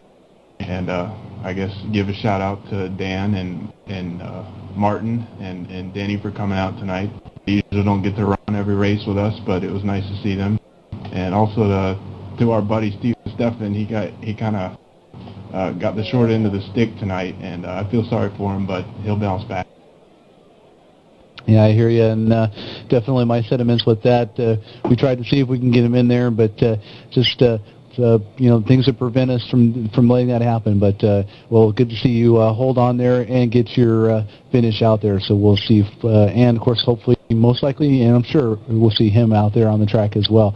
So let's go ahead and kick it over to Ryan Cook, who's caught up with our 4th place finisher, and that would be Roger Voss. Absolutely, Mike Finnegan. I caught up with Roger Voss. Roger, awesome fourth place finish. Talk about your run. Well, it was pretty good. We just kind of hung around in the back most of the race, and then got caught up in one of the accidents there. Got a little damage on the hood, and then when that one big one there happened, 20 to go, we just kind of missed it and popped up into 6th place. And with the penalty, ended up in 5th. And just with that little bit of hood damage, we just kind of held on to what we could. Those guys got to race a little bit, and just kind of stayed on King's butt, and pushed him through. Besides the hood damage, did you have any scary moments besides that? Not too many. The big accident there that I missed, I just kind of pulled off to the apron and watched all the cars go by up the track. And it was pretty close. That was about the only real scary moment. I kind of hung around in the back and took it easy most of the first 50 laps. Do you think if the race went under green, finished under green, do you think you could have got maybe a win out of this?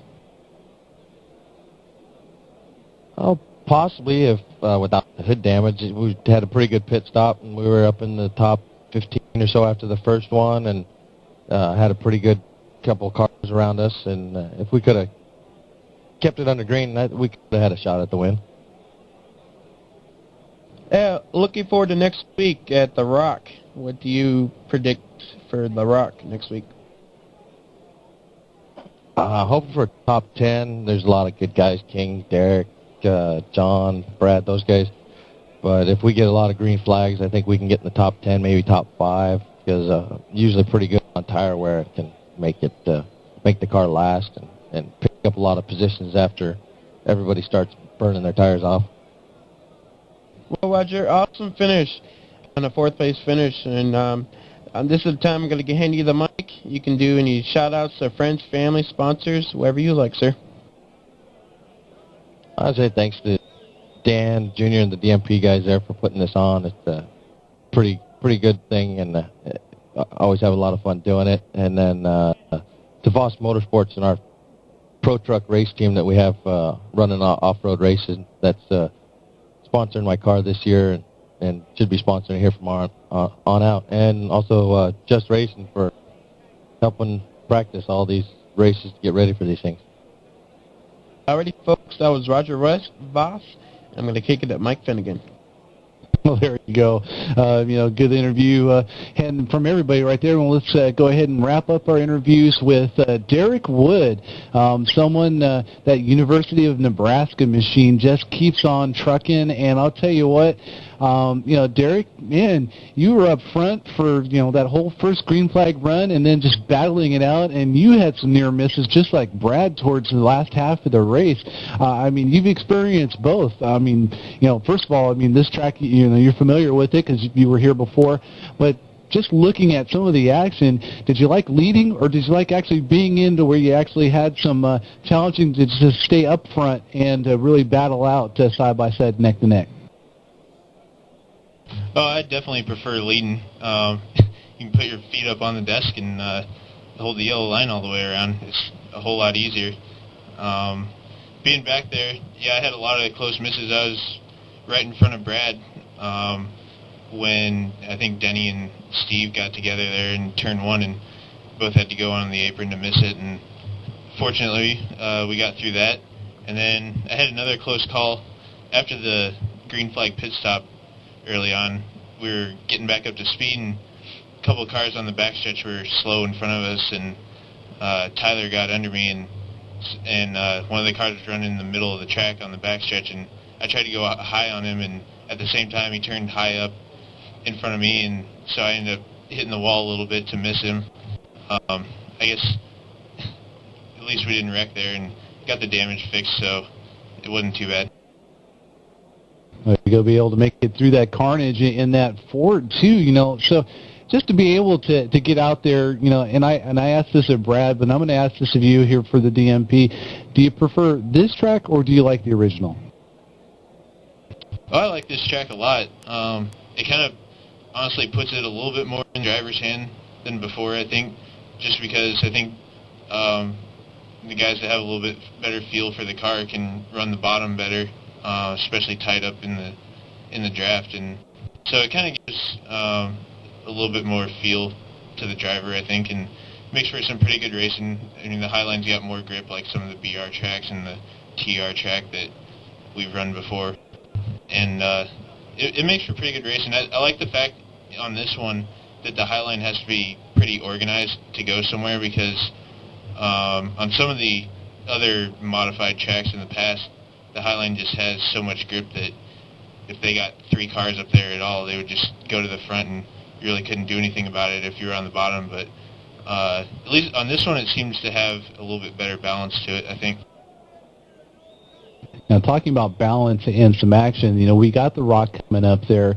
That's going to be a challenge. But there's some curves in this season too, and being being kind of like the new kid on the block per se, because you weren't out there in season 6. But looking at season 7, they're throwing some road courses out there at you guys, and they're mixing it up with some trucks. What are your thoughts about that? I'm really looking forward to the road courses. Road courses are probably some of my favorite tracks in all of racing, and I really enjoy trying to push the car to the limit around those, and I've run endurance races and things like that, and so I really enjoy racing on the road courses, and so hopefully it should be a lot of fun here in season 7. And the trucks are a good change of pace. We ran those in the winter heat season, and it made for some pretty good racing at Michigan and things like that, so that should be fun too. Yeah, definitely some good action that the fans are going to see in the upcoming future. But in fact, we'll talk about some fans, and let's talk about some sponsors. Let's talk about some friends. I'm going to hand you the microphone so you can throw those shout-outs. I got to give a shout-out to Mike Goodman for painting me this new car for season 7. I really like how it looks, and so just thank him for that. And then I got to give a shout-out to Ghost Racer and Brian Neal and all the guys at NTR over the years that I've run a lot of super speedways with. I think my super speedway skills are better than they probably would be if I hadn't raced there, and so just got to thank them for the years of racing that I had over there. Well, there you have it. That wraps up our top 5 of what's happening with our winners here for this race. We'll have to see who's going to be in the top 5 roundup for next week, but Tom Hoffman, Tim Terry, I'll tell you what, guys, at least just as I kick it back to you so we can get everything kicked around one more time, just some awesome racing. Great racing all around here from the DMP drivers. John Gorlinski walking away with another great win here. Season number 7 kicking off. John Gorlinski led 33 laps. Derek Wood led 42. Your main leaders so far this season. Great race. Looking down here, only had 6 cautions for 23 laps, 10 lead changes through 8 drivers. A great, hotly contested race out there on the speedway this evening for the InfieldParking.com Daytona 250. RacePointsManager.com post-race show. Let's kick it around now for final thoughts. Tom Hoffman, what a great race we saw. Absolutely, Tim Terry, and with the Rock coming up next week, and then Bristol after that, look for some more exciting action on the track. And the only thing I can tell you as far as tonight, the track, gotta love the track. I had problems early on in the week when I ran it. It didn't prove to be any kind of problem for these guys. And like I said, you're talking the cream of the crop here. And Mike Finnegan, to come down to just basically 2 or 3 laps left to go. We all know when it comes to Daytona or Talladega, there's going to be just one more incident that you have to go through. But the excitement that builds to the last 10 laps at Daytona or Talladega, man, you couldn't experience them anywhere else.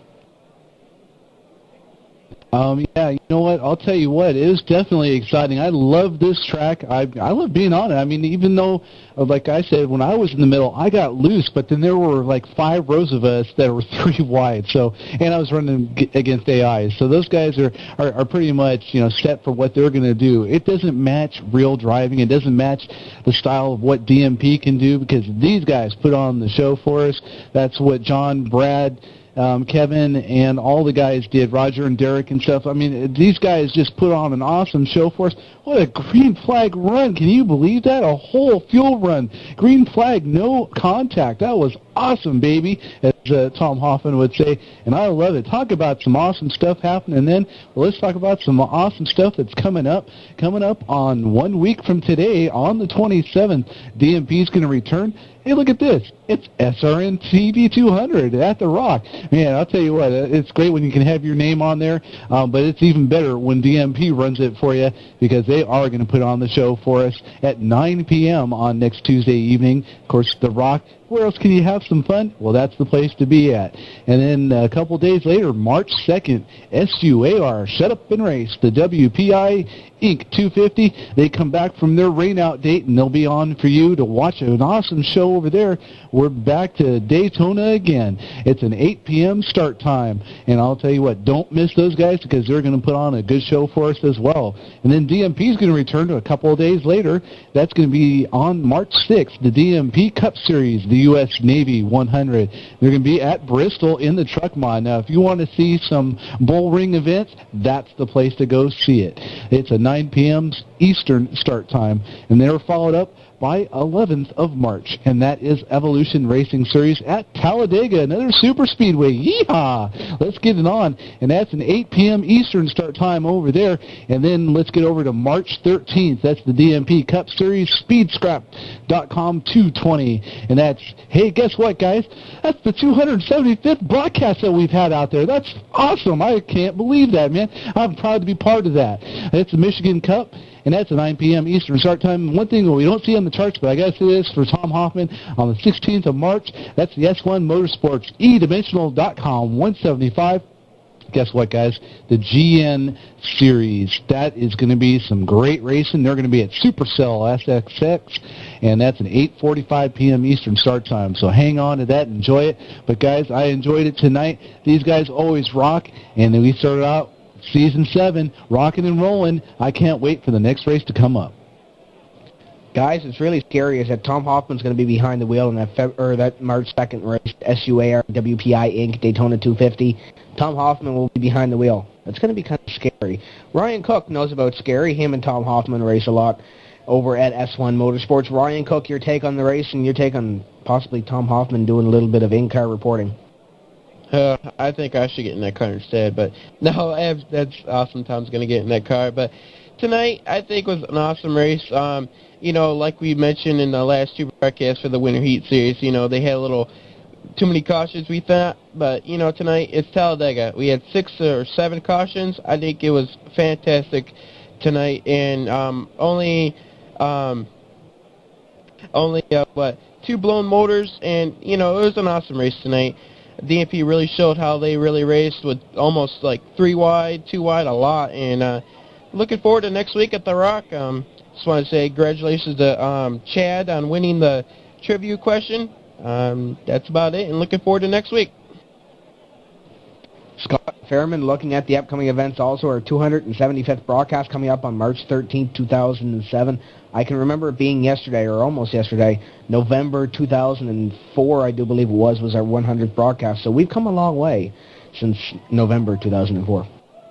Yeah, that Real Racing Online Homestead Miami season-ending event there for their Coca-Cola Enterprises Cup Series. So that was a really fun event. Had a lot of fun that night. And, we thought we did something that night. Now we're pushing 275.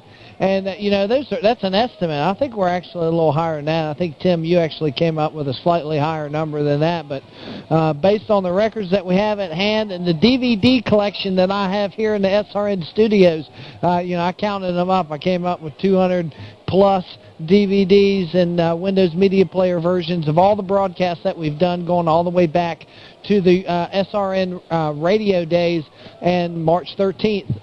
275 shows. It's amazing what came about. It was just a dream back in 2002. Matt Racing Kid Thomas and a guy named Daryl Morley had a little racing radio show, and that drug a couple of guys in, Joe Baugh and Chris Haskins and myself, Tommy Olson as well, and getting into the radio gig. And the next thing you know, we got Noel Jones and young Bobby Bryant back in the day coming along, doing some more radio stuff, and SRN's born. And 275 shows later, we're the we claim to be the worldwide leader in sim race broadcasting. But I'll tell you what, when you're calling races for the DMP and S-Scores and Extreme NASCAR and Shut Up and Race Series and the number of other events, of course, S1 Motorsports, can't leave them out either. And also the special events that we do for the Juvenile Diabetes Research Foundation with the Race for the Cure, and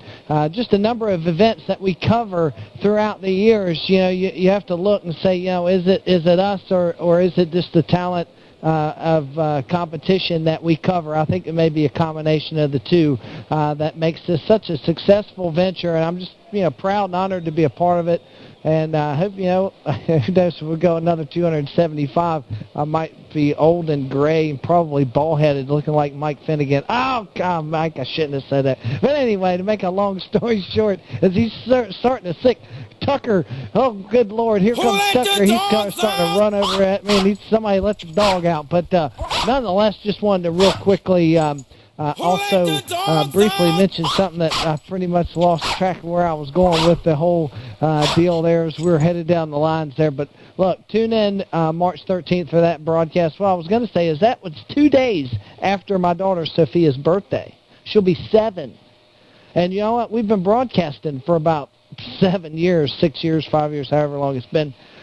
She was 2 when I started. I turned around, put his headset on, and started to call a race. Next thing you know, she's going to be 7 years old, and we're on 275. So, you know, maybe we ought to spend a little bit more time with our children. So, hey, make sure you tip all your waiters and waitresses out there. Never forget DMP every Tuesday night right here on SRN TV. You got the best in the business calling these races, and you got the best drivers in the world out there on the track. So look forward to next week. On the 27th, and the Season 7 coming along. That's been a fun ride. And it's going to be a great season here on SRN TV. Don't miss a lap of it. That concludes the RacePointsManager.com post-race show. Head over there, SRN Race Server and Redline-Server.com. Customers do get discounts over at RacePointsManager.com. The InfieldParking.com Daytona 250. Great race it was for the DMP Cup Series, and that's basically going to wrap it up. So for everybody here at SRN TV, we will see you next Tuesday night when we say let's go racing from the Rockingham Speedway in Rockingham, North Carolina. Good night, everybody.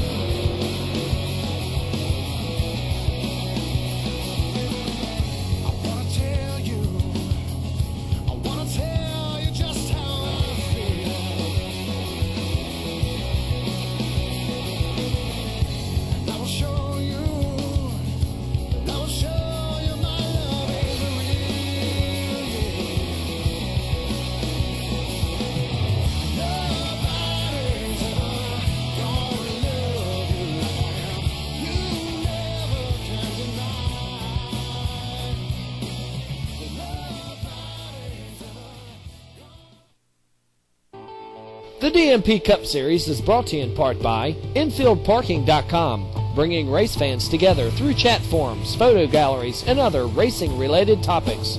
Get registered, run up your flag, and get your infield parking space today. InfieldParking.com.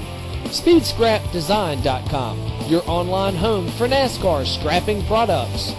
Redline-Servers.com, the gamer's choice for multiplayer game servers, including NASCAR Racing 2003 and R-Factor. By Race-Depot.com, for all your racing threads, treads, and collectibles. Head on over to Race-Depot.com. RacePointsManager.com, league management made easy. And by S1PaintShop.com. Hey stranger, did you say free paint jobs? Head on over to S1PaintShop.com. Race Communications, provided by TeamSpeak, the Team Play Communications Engine. Scoring and timing, powered by GNL TV.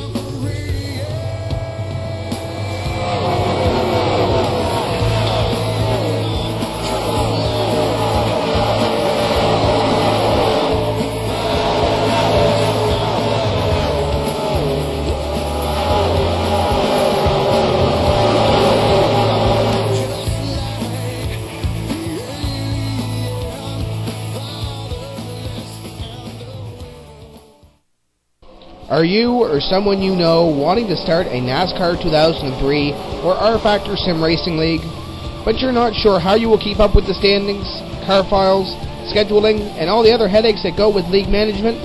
Well, there is a complete solution out there to minimize these tasks and more. RacePointsManager.com. Keep track of scoring, scheduling, penalties, standings, car files, and much more with Race Points Manager. Race Points Manager even comes equipped with a virtual money system that is second to none.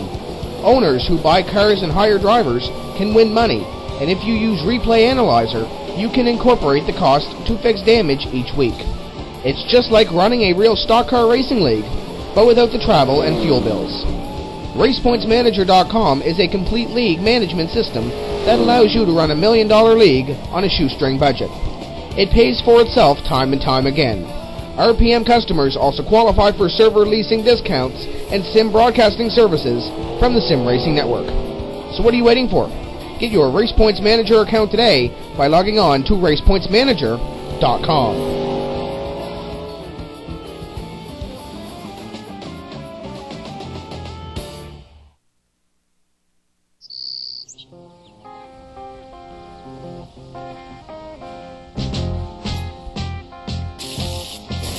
Imagine me, I do. I think about you day and night. It's only right to think about the girl you love and hold her tight. So happy together. If I should call you up, invest a dime, and you say you belong to me, it would ease my mind. Imagine how the world could be so very fine. So happy together. So happy together. I can't see me loving nobody but you for all my life. When baby, the skies will be blue for all my life. Introducing the newest and most exciting licensed product for scrapbook enthusiasts, SpeedScrapDesign.com. Many of you know that NASCAR is one of America's largest spectator sports. And with over 13 million people attending NASCAR races throughout the year, you can only imagine the amount of scrapbook material created by these huge masses.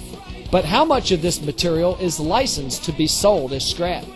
Being involved in the NASCAR industry for most of their lives and being avid scrapbookers, the team over at SpeedScrapDesign.com felt it was only natural that someone take a leap and provide some licensed product to the scrapbooking industry. This is how SpeedScrapDesign.com was born. If you are looking for Dale Earnhardt Jr., Jeff Gordon, Casey Kane, Dale Earnhardt Sr., and many other drivers, along with other racing-related scrapping products, Speed Scrap Design has it all. If you want licensed, stock car scrapping products, check out SpeedScrapDesign.com. Tell them SRN TV sent you.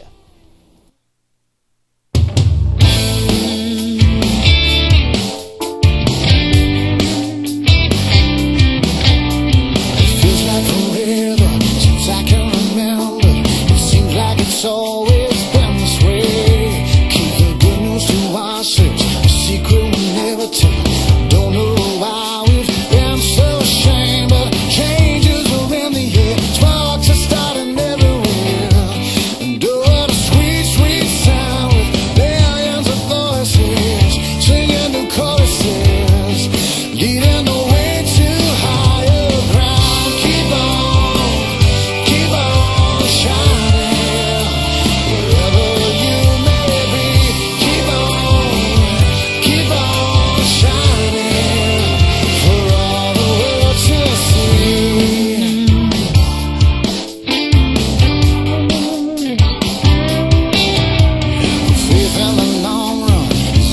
Said